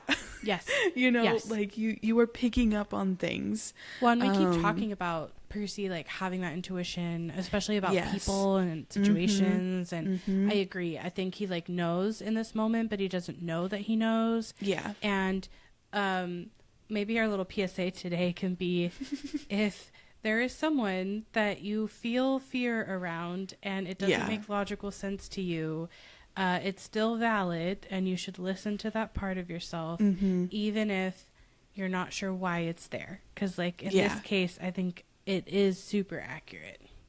Yeah, and it makes sense that it's not something that Percy listens to, because it's like, if, you know, he's like, okay, Luke has been nice to me. He brought me a sleeping bag. He bought me toiletries. Figure. He's an older camper. He's a counselor. Annabeth respects him. He's like, you know, he's been answering my questions. He's sitting down next to me on the floor asking me basically how my day went. Like, all of their interactions. Like, later, he's like, Luke, you know, from Percy's experience with other kids and other dynamics, he's like, an older kid didn't have to come sit next to a uncool newbie like me. And, you know, like, he's sort of reading it from that perspective. But I think this is all somewhat intentional of trying to, like, get Percy to trust him. So he'll Yeah. do something like take the wing shoes with him on the adventure and stuff like that. Yeah. Well, and it's been just long enough since I've reread these books that I can't remember if we find out at what point did Luke like basically get the orders from Kronos that like Percy is the one to kind of pin this on, because I've kind of had that in my head this whole time of like, okay, Luke might already be playing that angle, you know, and might already know. Or is it after Percy gets claimed? Is that when Luke gets the orders from Kronos of like, okay, we're pinning it on Poseidon's kid? Like, I can't remember if we find out in Luke's big reveal moment at the end, like if he says or if at any point in the books. Because we're not having Kronos dreams yet either. No. Unless apart from that one, the laughing from the fighting and the laughing. Like the horse and there was laughing. Yeah, there was laughing. So is that like, that's another question, because like Kronos will send him dreams, I feel like later, but sometimes Percy's like eavesdropping and Kronos doesn't realize it, and then Kronos is like, oh dang, like someone's listening. So is that just an example of eavesdropping because Percy's kind of tuned into the radio signal that night of like what's going on? So I was into that. I was curious because I can't remember from all my previous rereads, like at what point Luke knows, okay, we're pinning this all on Percy, and if it's like if he's already got that mentality, or if his like kindness and his generosity is truly genuine here in this moment, and there isn't any ulterior we'll have to go back and look at that. I'm not 100% sure. But then so Percy clarifies the wing-footed messenger guy, because he's always got the greatest kind of reference points of like the guy with the winged feet, and Luke's like basically like, yep, that's him. And we get the full list of Hermes. So he's the god of messengers, medicine, travelers, merchants, thieves, anybody who uses the roads. And Luke says, that's why you're here enjoying Cabin 11's hospitality. Hermes isn't picky about who he sponsors. And again, I even think Luke continuing to use the language of sponsor in relation to Hermes, that Hermes is sponsoring him and everyone in the cabin, I think is really interesting, because it feels like a very disconnected way of referring to your dad. 100%. My dad sponsors me. Definitely shows the relationship that he feels they have. And then Percy has a funny moment here where he goes, I figured Luke didn't mean to call me a nobody. He just had a lot on his mind. He's like, I'll give you a pass.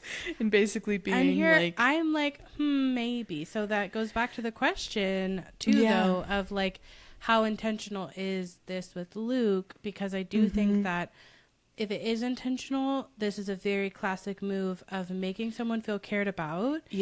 And then undercutting their confidence so that they rely on you for your, support and stuff. So if it is intentional, I think it's pretty devious. Very. If not, maybe he does have a lot on his mind. I'm sure he does. He's like dealing with, pretty extreme forces right now.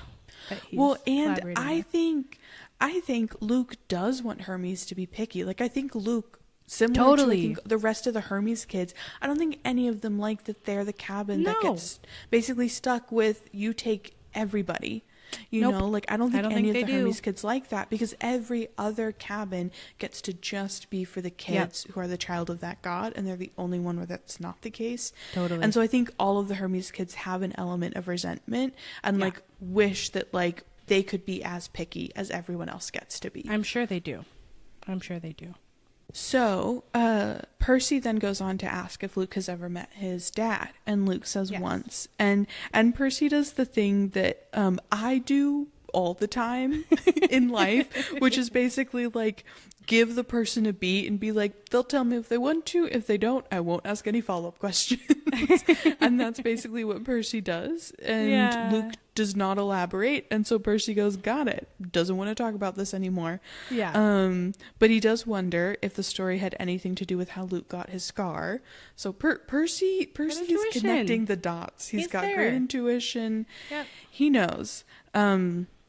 And after this, Luke looks up and manages a smile, which I thought was like a very interesting way of, you know, not like he looks up and all of a sudden the bright, cheery, you know, like cool facade is that he's managing to put on a smile, and says, "Don't worry about it, Percy. The campers here, they're mostly good people." And I like circled the fact that he said they're mostly good people, because that is so pointed and so specific. Not saying, oh, the campers here, everyone's good people, like don't worry about it. He's saying they're mostly good people. I want to know if Luke thinks he's a good person. I'd be curious, like his own. I don't think we have a way to know fully. Like maybe we can pay attention to how he talks about himself in future books, but I want to know if he thinks he's a good person. That's really interesting. I don't believe in good and bad people, like as a personal philosophy, but here he's saying most of the campers are good people, and I'm just curious, like, because I think that he has a sense of like he knows the reasons that he's aligning with Kronos. Like he knows that things are unfair and unjust, and he wants basically like revenge on the gods. Like he's crystal clear about that, and I don't think he thinks that like the methods are all super humane, and you know, like I think that he is kind of like, I'll go to the dark side, like a little bit, you know, like I think he kind of embraces that to a certain extent. He's like he's kind of like Anakin. He's like, I was just thinking that. A bad thing Vader-esque. For a good reason. Exactly. Like, but does that mean he thinks he's a good person still? Like, I would just be curious to know like what his view of himself is. No, you're so right. I feel like here's my guess. Okay. Thinking back to like the last time I reread these books, which was at this point probably like either 2 or 3 years ago. I'm remembering back to the end of the Battle of Olympus. Yeah. When Luke, like right before he dies. Yeah. I think that's the moment where he actually reckons with his full complexity as a human, where he reckons with like, my fundamental issue with the gods was correct, but then I proceeded to do a lot of bad things. And I think that feels like the first time where he kind of like, where the very black and white thinking like crashes apart, and he's able to kind of be like, I messed up, I did bad things, but I think he still fundamentally believes that like his perspective on the gods was like correct. And that they like mistreat their kids. I agree with that, but like I think that he could think that his perspective is right and then also still wrestle with whether or not he thinks he's a good person.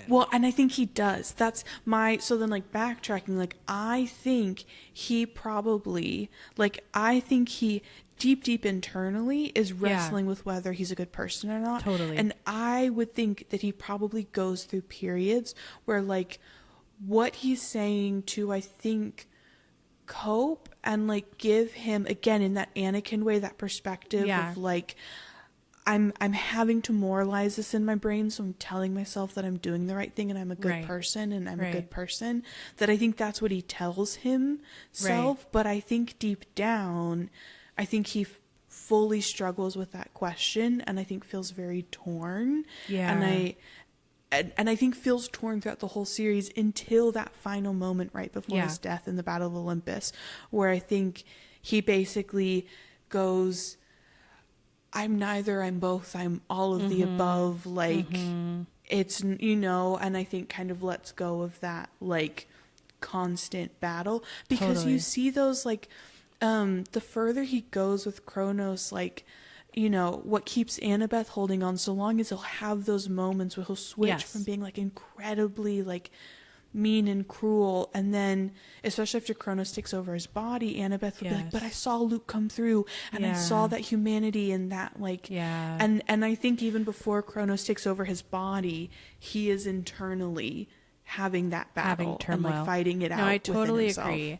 I actually think the fact that sometimes it's Annabeth that can make those moments happen is part of what makes me think that he's having like, that he in some level knows that what he's doing is not okay, because I think he starts out as a demigod with good intentions, and when he and Talia and Annabeth are trying to get to camp, like he really cares for them and like builds a bond with them, and like that's so clear, and that's part of why Annabeth is one of the few people who can get through to him throughout the series and toward the end.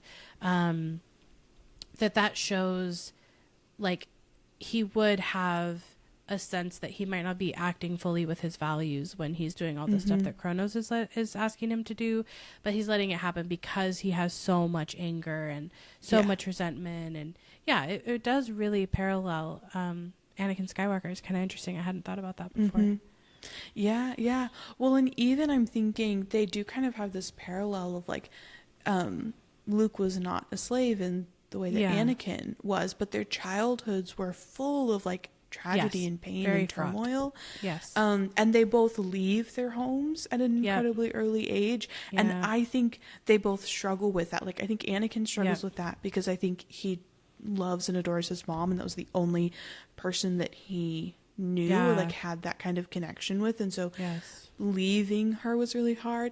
I think in this question of like how Luke thinks about himself is, does he think he's a good or a bad person? Like, I think he probably was struggling with that question long before he arrived at Camp Half-Blood. Totally. Like, because with like the state that his mom is in, like, I think he was struggling with like, I need to leave, but he probably, a part of him felt like he needed also to stay and to try and take care of his mom.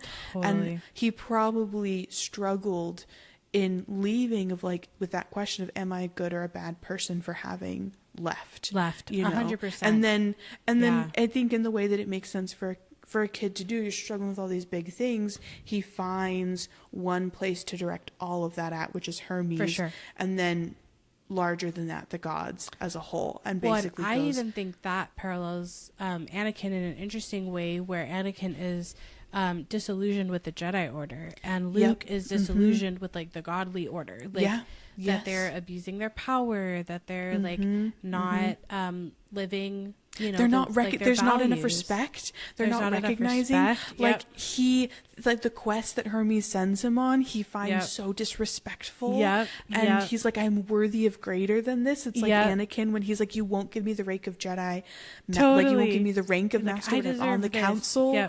You were the chosen one, Luke. And he was the chosen one. And no, they literally go on the same arc of like, he was the one to defeat, because they think it's Percy, but it's not. And Anakin is the chosen one, and he has to go to the dark side. OMG. Okay, another video we should make. Luke is Anakin. I feel like that feels like our first really strong. Agreed. Oh, like, except for I want the what celebrities are gods. Fully, yes. But in the way it made me think of like Super Carlin Brothers-esque. I feel like that's our first kind of like, you know. 100%. I think I will say though, Nancy Boba Fett's, now I did it. So for the record, the AI transcript of our first episode thought when we said Boba Fett for Nancy Boba Fett that we were saying Boba Fett, like from Star Wars. So it says Nancy Boba Fett. So then my brain just said Boba Fett. But I do still really like Nancy Boba Fett's Hallmark Christmas. I think we have to pitch that as well. So yes, we do. We'll circle back to that. Too. Yeah. But I think the parallels here are Luke really is strong. Anakin Skywalker. And Luke is Anakin, and also his name is Luke. I mean, what is happening here? Wow. And Chiron is kind of like an Obi-Wan a little bit, not quite as directly, but I think serves that similar kind of role, and like and I think Luke becomes as disillusioned with Chiron as Anakin does with Obi-Wan. Yeah, but and yet he's sort of a little separate from the gods, which I think like he would see him as a little separate from the Jedi Order and like the people he's like the most mad at. Because Anakin in Revenge of the Sith is like, join me, and together, you know, totally. Like he first pitches the join me to Obi-Wan before he pitched it to Luke. Right. Wow. Into I've it. never realized that they're one and the same, but they are one and the same. I'm super, That's fascinating. Okay, I now want to like find, I'll do this on my own time because this podcast is about the chapters and we've deviated so far from the actual chapter today. But I really want to sit with like mapping like Percy Jackson to like mapping them to fully Star Wars. To, yes. The Percy Jackson Star like Wars connection. Yeah. Yeah. Yeah. Yeah, maybe there's some more parallels. Oh my God. And like Percy and Annabeth, I mean, you know, they're not technically related, but it is a little Luke and Leia-esque. Sure. If you will. They're just technically not related enough that they can have a full-blown romance. Sure. But yeah. Okay. All right. We'll return. We'll return to the chapter. We'll return to the chapter. But that's fun. So here, you know, we have the part where like Percy is hearing from Luke, like, you know, the campers are mostly good people. We're all extended family, right? We take care of each other. And Percy's just feeling really understood. He's like, he seemed to understand how lost I felt. I was grateful for that. This is the part where I mentioned like him thinking an older guy, like coming to talk to him, that wouldn't be something he'd normally, you know, see, because he feels like an uncool middle schooler, you know, who has become one with the toilet plumbing, you know, that's not necessarily the marker of cool usually. But he felt welcomed by Luke, which is kind of interesting because Luke sort of like does and doesn't, like it's kind of a mixed bag of welcome. But that's about, you know, the bigger things. And you know, I think because he's feeling this, kind of like with Chiron, where like he feels like he could ask, like when he was Dr. Brenner, like ask a question he might not ask someone else. I think here, like Luke has built some trust already, where Percy says, I decided to ask him my last big question, the one that had been bothering me all afternoon. Clarice from Aries was joking about me being big 3 material. And then Annabeth twice said she thought I might be the one and that I should talk to the Oracle. What was that all about? And Luke folds his knife, does not really answer the question, and just says, I hate prophecies. Which, can I say, I hate sand. Sorry, is that too much? No. Wow. Yeah, so then he talks a little bit about his own quest here. Yes, yeah. So he basically says that 2 years ago he went on a quest to the garden of the Hesperides. Hesperides. See, pretty sure. This is I'm gonna trust you on that. That quest went sour, and since then Chiron hasn't allowed any more quests. And Annabeth has just been desperate and dying to get out into the world. And pestered Chiron so much that he finally told her that he already knew her fate. He'd been given a prophecy from the Oracle, and Chiron wouldn't tell her the entire thing, but said that Annabeth wasn't destined to go on a quest. She had to wait until somebody special came to camp. And Percy's like, somebody special? And Luke tells him to not worry about it, that Annabeth wants to think every new camper who comes through here is the omen she's been waiting for. Which to me was another moment where I was just really curious as to, like, when Luke says, don't worry about it, kid, like, is that genuine or not? Yeah, like, maybe does he doesn't already know. Yeah. I'm so curious if he already knows in this moment or not. Writing wise, it's a good misdirect, right? Because we're thinking, absolutely, we're following Percy, he's special, whatever. So this kind of gives you that sense of like, okay, maybe he isn't. Like, I don't know. She thinks this about every kid who shows up. We don't know how many kids, you know, show up at a time. Here's a question: we don't ever get to see or hear Annabeth's prophecy that Chiron is talking about, do we? I was just wondering that. I can't remember. I don't think we do, because it can't be the big prophecy, because I think that this is about Annabeth getting to leave camp, and that's not in the prophecy Percy gets. It's such a meta prophecy. To be like, it really here's a prophecy about you will get a prophecy to go on a quest when someone special comes along. And gets a prophecy. See, that's, okay, so that's my question is, what was Annabeth's prophecy? And is it about the quest she goes on with Percy? Because at least some of it is, right? Because Chiron knows that she needs to wait for someone, unless he just made this up, that he knows that, like, she needs to wait for someone to go on a quest. I don't think he would, but it would be kind of funny if he's just like, yes, child. I've been you given may a not prophecy. leave until you go and get a prophecy. And he's like, until a chosen someone one special comes along. It's like, I think that'll do it for a little while. I think that'll give me a couple years of breathing room. So yeah, one theory that would be funny is if he just made that up. But basically, Yeah. I'm curious: is this book basically double prophecy? Mm. And what, if anything, of does Annabeth's prophecy come true? I really don't think we get to hear it, and no, so I don't think we do. It would be fun to like retroactively engineer a prophecy Annabeth could get related to this book, and there'd probably still be something about Luke in it, and kind of like Percy's part absolutely. about the friend. Yeah. So. It is just so funny to think about. Every other prophecy is like about a quest that you have to go on, and Annabeth's is just like, here's a prophecy to wait around until someone else gets a prophecy. Right, exactly. No, but what I'm saying is maybe like the quest is in the prophecy. Like maybe this quest is also in her prophecy, and both of them are going with prophecies related to this quest. That's what I want to know. Like I think that would be really interesting. Right. Yeah. So yeah, don't worry about it, kid. And now come on, it's dinner time. The moment he said it, the horn blew in the distance, and this is hilarious. We got another Poseidon hint. Specifically, somehow I knew it was a conch shell, even though I'd never heard one before. I think that's a funny sentence. Yeah, it's so funny. I like Percy. The hints are strong. Very strong. And Luke yells, 11, fall in, which is the first time that I feel like Camp Half-Blood starts to feel like it has any sort of military element. Like we'll get more of it with Capture the Flag, a little bit more of, but this is the first, like 11 Jupiter-y. fall in. Yes, is very like, okay, we're at a military summer camp, Totally.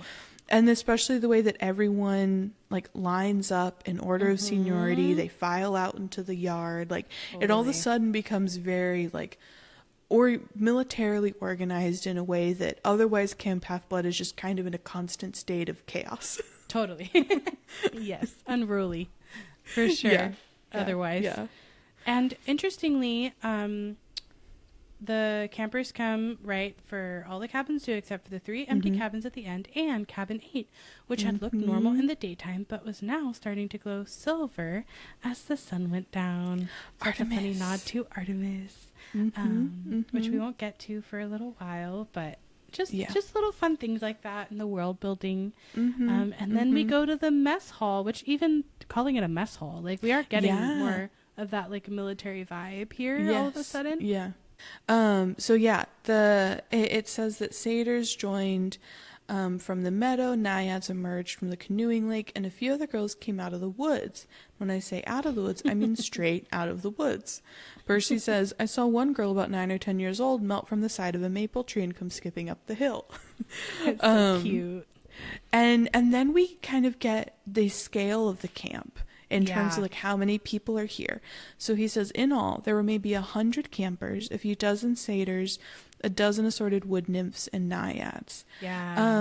So a good size, I'm realizing now, kind of like a solid marching band sized group. Also group kind of militaristic. Yeah. Here, I have a question though. The question when we hear about the girl coming out of the maple tree is, do you think that a wood nymph could live in Talia's pine tree? Oh, are they roommates? Could that even happen? Yeah. Oh, that's a good question. Now that is a funny little side story of just like Talia and a wood nymph being roommates in a pine tree. You know, Talia like blaring really close rock quarters. music, and the wood nymph being like, I want peace and serenity I feel like in my pine tree. Talia doesn't want a roommate. I'm sure that she doesn't want a roommate. Like I'm not. No. I have no delusions about that. I just wonder if it's like, is it possible? Because like she's going to come out of the tree and the tree will still be there, right? And so like it's not that she's turned into a tree and then she's turned back from a tree into a human, right? It's not so much like a 1-to-1. So the tree exists separately from her in some way. Yeah. And okay, well this I think returns back to our question on the previous episode of we can't remember if the tree existed prior to Talia, because I think for a nymph, like they're born when the tree is so born. I guess like they are like the spirit or the essence. The nymph was there first, actually, in that case. Right. Right. If the tree has always been there, then the nymph was there first, and then kind of Talia moved in with her rock soul music. shoved in. Yeah. Okay, so we'll have to. We didn't double check that. We'll have to double check that. Yeah. And then I just want to know. I think that's interesting. Yeah. That would be a really interesting side. No, that would be, especially depending, like, you know, I don't know how old pine trees can get, but especially if, like, you know, you're living with maybe even just like a middle-aged nymph. Totally. You know? And all of a sudden they're with like a teenager, and there's like, right. No, I don't want a prepubescent teen living in my tree with me. This is awful. Yeah, I could see that. It does seem like it's a pretty big tree, so you would think it's kind of older. Yeah. Yeah, that is funny. But I do really love that we get more description of the pavilion, like all these different areas that we're going to. Torches blazed around the marble columns. There's a lot of a lot of different flames. A central fire burned in the bronze brazier. That's a really great tongue twister. Burned in the bronze brazier. Oh yeah, the size of a bathtub. And you know, we've already met Hestia, but we don't know, and you know, I think that's fun. And then this was interesting to me. Each cabin had its own table covered in white cloth trimmed in purple. I don't think I had noticed before that it's trimmed in purple. Neither. I know. Okay, so I looked this up because in my brain, purple is so associated with Camp Jupiter. Yes. And like purple equals Roman. Yes. But I did, and this again, you know, asterisks from a very brief Google search. I looked at one or two articles that I skimmed. Yes. So, you know, fact check this. Tell us what you found in I did your not. Intense, in-depth research. What in my thorough research. Yeah, your dissertation. I found that the Greeks had the color purple, and it was essentially like a royal color for the Greeks, and it continued on with the Romans as well. Like purple is also a very royal color for the Romans as well, but the Greeks had that first. So like the tables essentially representing the gods being trimmed in purple. I was like, oh, I feel like this makes sense, because it's like these are the most kind of like royal tables that I feel like, you know, would be here. Tables. But it's so, because like in my brain, Camp Half-Blood is orange, and Camp Jupiter is purple, that it feels like this, like Camp Jupiter's here. Exactly. I'm like, what? The worlds have merged, and we're at the first book. Fully. Yes. It's like, oh my gosh, it's like these are before they split off. Like these are the old tablecloths that they had from back, and they're still reusing. And maybe Chiron for sentimentality. Yeah, it's like we'll still use the tablecloths. Maybe. And then this is where it's like with the cabins and with the tables is the same thing. It's like make it make sense. Yeah. You know, you've got some tables that are standing empty, and then and this is something really different at Camp Jupiter that's also kind of interesting that we learn later. You know, where you can kind of sit wherever you want. And most of the time, like you said, Camp Half-Blood is more chaotic. Camp Jupiter is more rule following and rigid. And this is almost the inverted kind of situation of that, which is super interesting.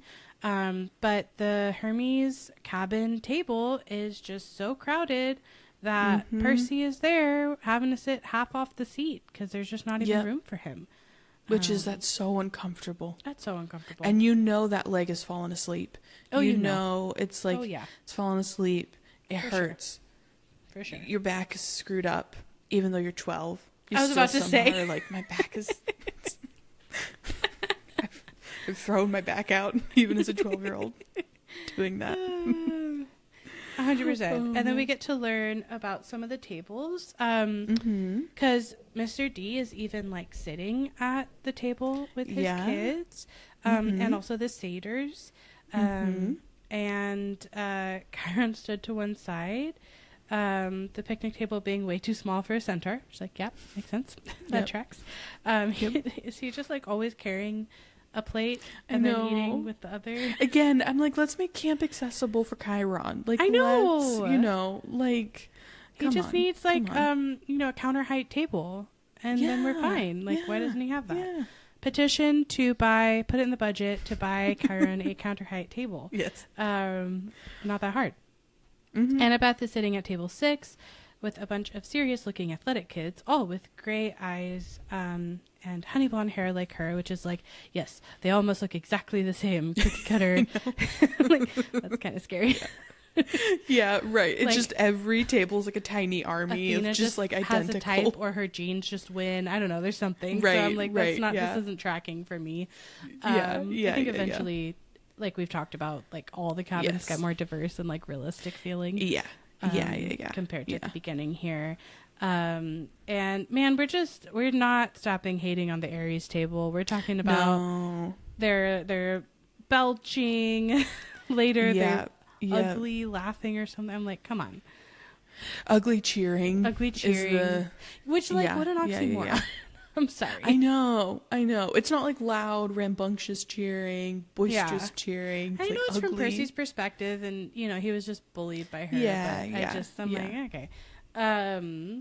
And then multiple times here, Chiron gets everyone's attention by pounding his hoof against the marble floor, which I just think is kind of funny.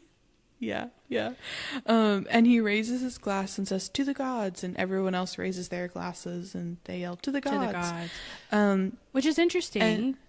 Because just real quick, because like I think we're already setting up like the tension, because we are hearing from the kids nothing but like, okay, they ignore us, and like here's the issues that we have with the gods, and then everybody has to go together and everyone has to like chant together to the gods, and I think that that's like setting us up for failure, where you're having to be so respectful, go give your best food, you know, chant to them, and yet like they're not going to seem to care about you.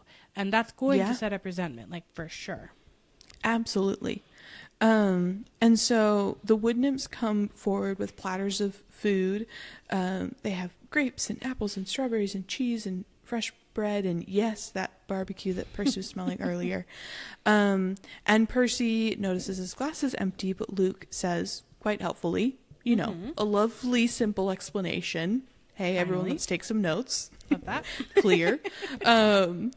Luke says, speak to it, whatever you want. Non-alcoholic, of course. Of course. Because, you know, it's funny because, like, at first, like, because our introduction to Mr. D was that, like, despite being, you know, the god of wine, he can't have any, like, wine or alcoholic beverages, that it, like...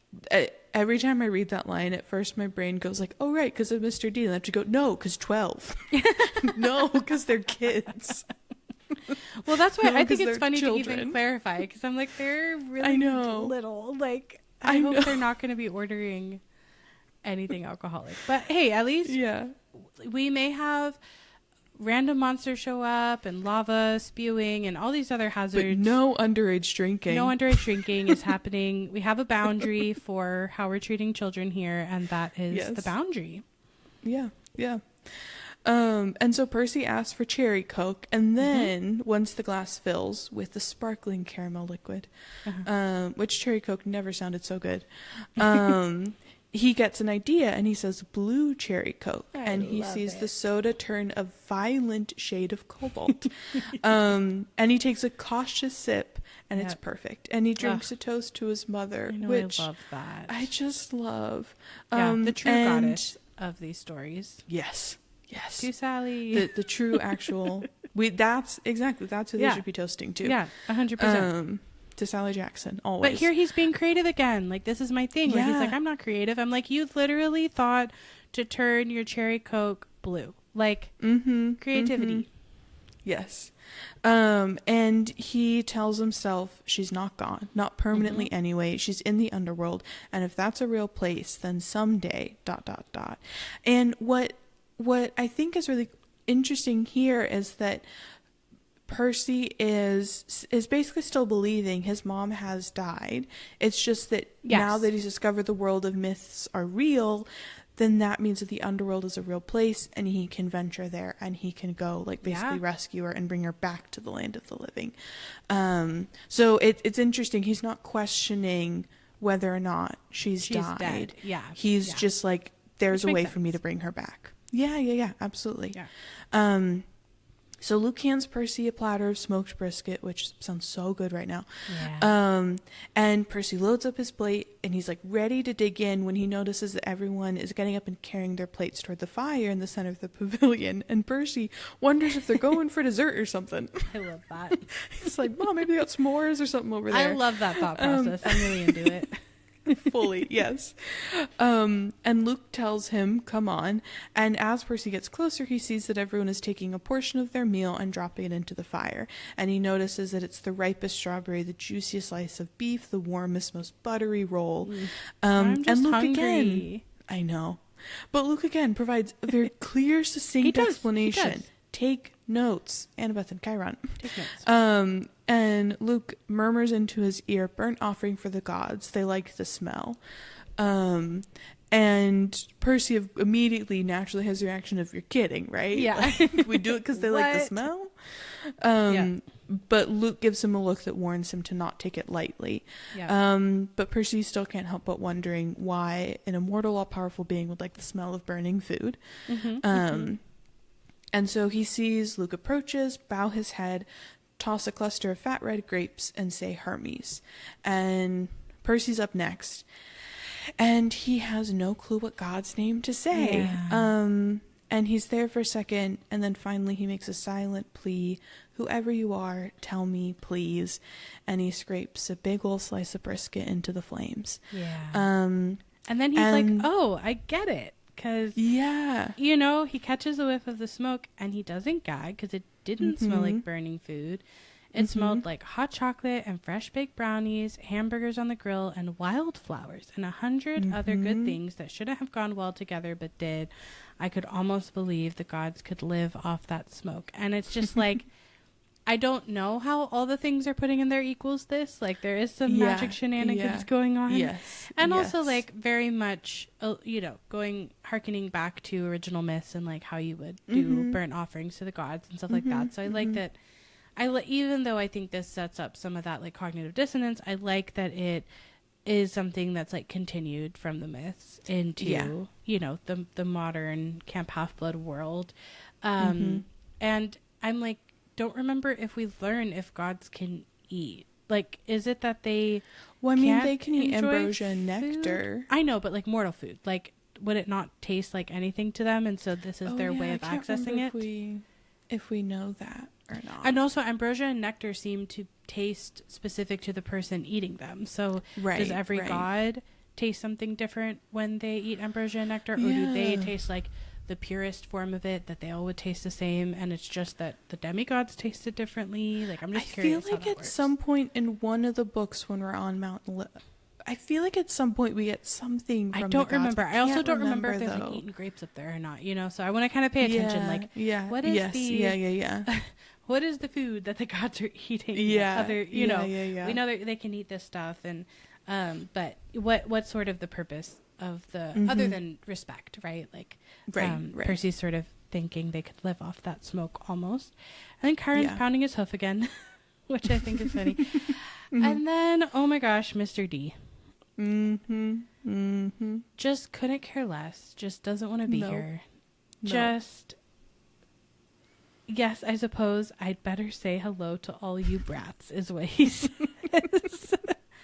Could not be less interested in his job. He's like, well, hello. Our activities director, Chiron.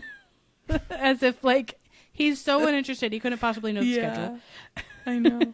Says, the next capture the flag is Friday. Cabin 5 presently holds the laurels, and here's where we get a description of the ugly cheering from Ares Hib. I'm like, that's unnecessary and maybe oxymoronic.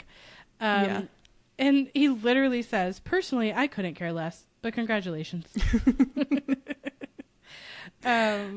And then here's the first misnaming. The first Peter Johnson. The first Peter Johnson in the line of many Peter Johnsons. It's nostalgic now.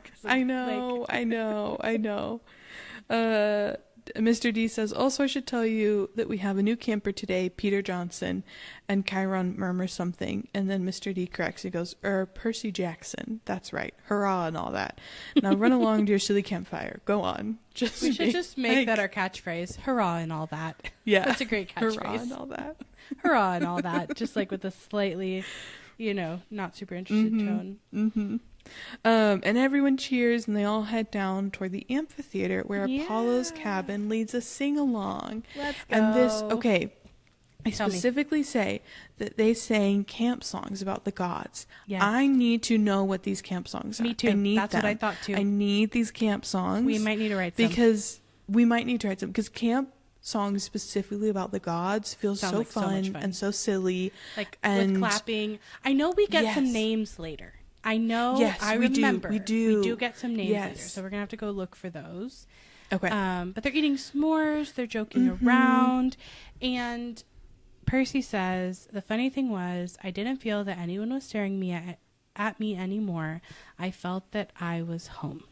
Yeah. And that's the first time he feels that way. And one of my theories about that, because I do think that it's a pretty, I was talking about the beginning, he goes through an arc. He goes through a lot of a big emotional transformation in this chapter, from feeling like he wants to leave, I want to go home, I want to leave, to this is home. Yeah. And I do think that the way that Luke is treating him is actually a really big part of it, which I think sets up the betrayal really strongly. But I think it's just the community feeling, he gets to eat with everyone. He participates in these there rituals and experiences. And honestly, I want to say that the magic of music is one of the biggest reasons. There is something about singing songs together that just bonds people. And it's a somatic thing. It's an emotional thing. Yeah. And I feel like that's a big part of it, because it is such a big shift that he makes in this chapter. Totally. Well, and around the campfire is the one place where they're not divided up by their godly parents. That's a really good point. And so I also think that you really get to build that much larger sense of community. It's Percy, I feel he started at the micro level of that interaction with Luke was so crucial. He did get to talk with Annabeth, and that was good, but they're not, it wasn't that kind of oh, I now feel so warmly welcomed. I've got your back. Luke, I think sitting on the ground next to him, talking with him, asking how his day was, recognizing that it was a tough day. And explaining stuff at dinner even. It could have been extra disorienting to be there and be I don't know how to get a drink. I don't know why everyone's standing up. He is getting continued sort of support from him.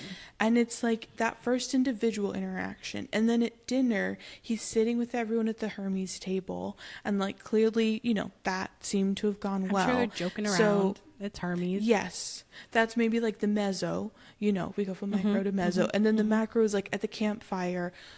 We have broken away from the you are all separated by whether you know your godly parent or not. Totally. And all of that stuff, or, who your godly parent is. And just able to be kids singing around a campfire together, just joking, having a good time. And I think that is that final piece that then allows him to feel okay, this is this feels home. Right. Yeah. And it's just also such he's been a fed bonding thing. He was hungry. Totally. There's some things where it's just practical needs have been met as well. Yes. So he can maybe feel a little bit more, present and regulated, and I think after such a really discombobulating set of days and experiences, and even earlier that day, everything that's gone down, to be fed, to be around other people, to be singing, to get some s'mores, this is just, a good vibe and a way to settle in. Also a fire. A fire is just so cozy.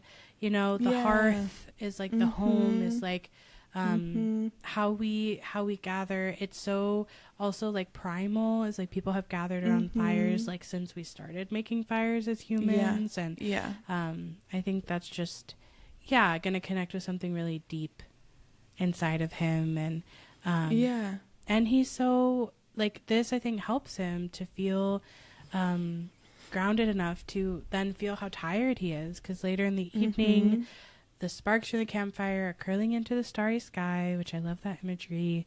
The conch horn blew again, and they all fell back to the cabins, and he realizes he's exhausted as he collapses onto the borrowed sleeping bag. And again, he's got his emotional support minotaur horn that he's holding, his fingers curled around it. He's thinking about his mom. But I love this. I wrote like sniff beside it because he has good thoughts. He's thinking about her smile and the bedtime stories she would read when he was a kid and the way she would say to not let the bed bugs bite. And he falls asleep instantly. And it's like a really beautiful arc, I feel like, to go from okay, I'm disoriented, I don't know what's happening, I get bullied, I have a strong response to it, I'm confused, I know a little more of who I am now, some people have been nice to me, I felt a sense of community, I pass out. Well, and I think like the even the fact that he's able, when he thinks about his mom, to have these good thoughts, like at dinner, he like did a toast to her. Like I feel like the more comfortable he gets at camp, the more he is able to, like, when he is grieving and missing his mom, connect with those, like the things that he misses, which is her smile, her bedtime stories, and remember them in that like good but painful, fond, but probably like melancholy, you know, like just in that way of like, I'm remembering my mom and I'm like in this time able to connect most with like the things that I loved about her, you know, rather than in previous chapters when he's just kind of in that like pure pain, or then very much in that like bargaining, like how can I, you know, like what can I do? Very understandably being in those places. For sure. But I feel like that really shows how much he has settled into camp and like how comfortable he feels. And this chapter ends with, that was my first day at Camp Half-Blood. I wish I'd known how briefly I would get to enjoy my new home. What a way to end the chapter. What, like, we've just had this beautiful, lovely, like, oh, everything's wonderful. We finally settled in. Percy feels like this is his home. And then it ends with, we're not going to be here for long. Yep.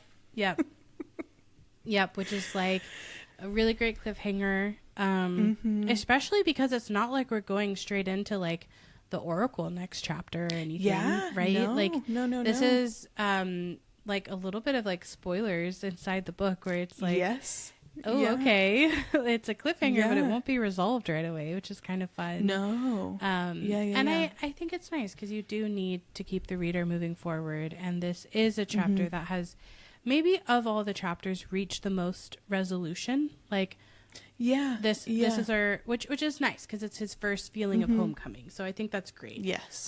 But you have to have something to keep the reader turning the page, so I think it's a nice way to just hint at what's to come. And it's also something that does always stand out to me when I come back to the series is like how little time we spend at Camp Half-Blood is like, versus like other books where like oftentimes all the plot or most of the plot will take place at wherever, you know, camp or school or whatever the kids are at. It really has to do a lot in just a few chapters to make you feel that sense of connection to the place and care about it. Obviously over time that builds, but I think that's super interesting. Well, so. and I think is such a unique like facet of this book series, because like not only is it kind of, it's like when we gather, it's summer camp, which is like a lot of books are, you're going to some sort of special school, a magical school or whatever, like you're going for the school year and you go home for the summer. This is like the inverse, right? Where we're there for the summer and you leave for the school year. But then also added on to that is, but we're in the world of myth, so you're going to quest. So sure, you'll be here, but you're actually about to be launched out into the world one more time, you know, and it's basically like, this is just kind of like an intensive boot camp of like, okay, get whatever prep in you can, because you are seconds away of just being catapulted back out into the world and having to figure it all out on your own. And this time you know who you are, so the monsters are going to smell you even stronger. Yep. So I'm excited. I both feel like, wow, this is such few chapters to introduce all of this, and also reading it this way, I'm like, man, this has been, we've like taken so long to get here. Like it feels both ways to me in going through this way. Yes, absolutely. And there are only, I was just double checking really quickly, there are only 22 chapters, and we have now finished chapter 7. And so we're basically like a third the way, essentially done with the book. So it also, you know, it feels like there's so much story left. So I know, yes, wild. but also at the same time that like so much has happened. Totally. You know. I think it's a very effective use of space. Like, I think this book has a very effective use of space in how you go through it. So, any final chapter thoughts? Oh, man. I'm still reeling from Luke as Anakin Skywalker. That's that discovery. But yeah, I think this is, it's such an, like, foreshadowing Easter egg chapter. You also finally get real, again, like explanations. And it's just, it's so lovely for Percy to feel settled and at home. Like, you know, basically from the jump, like from chapter 1, Percy is discombobulated. He's like, his world is ending and being reborn. He's trying to figure everything out. Like, it starts from a kind of pedal to the metal type place in terms of like things are happening and like everything is moving and changing very quickly. And so it is really lovely to have a chapter ending that, while it is suspenseful because it sets up we won't be here for long, don't get too comfy, that it does really end on a just like, oh, like that sigh you let out, you know, kind of sensation of like, okay, like, we get like a landing point finally. Like we found our place, that we can like always come back to, and also that like we want to come back to, you know, like just this introduction to Camp Half-Blood, I'm like, I want to go, send me to Camp Half-Blood. You know.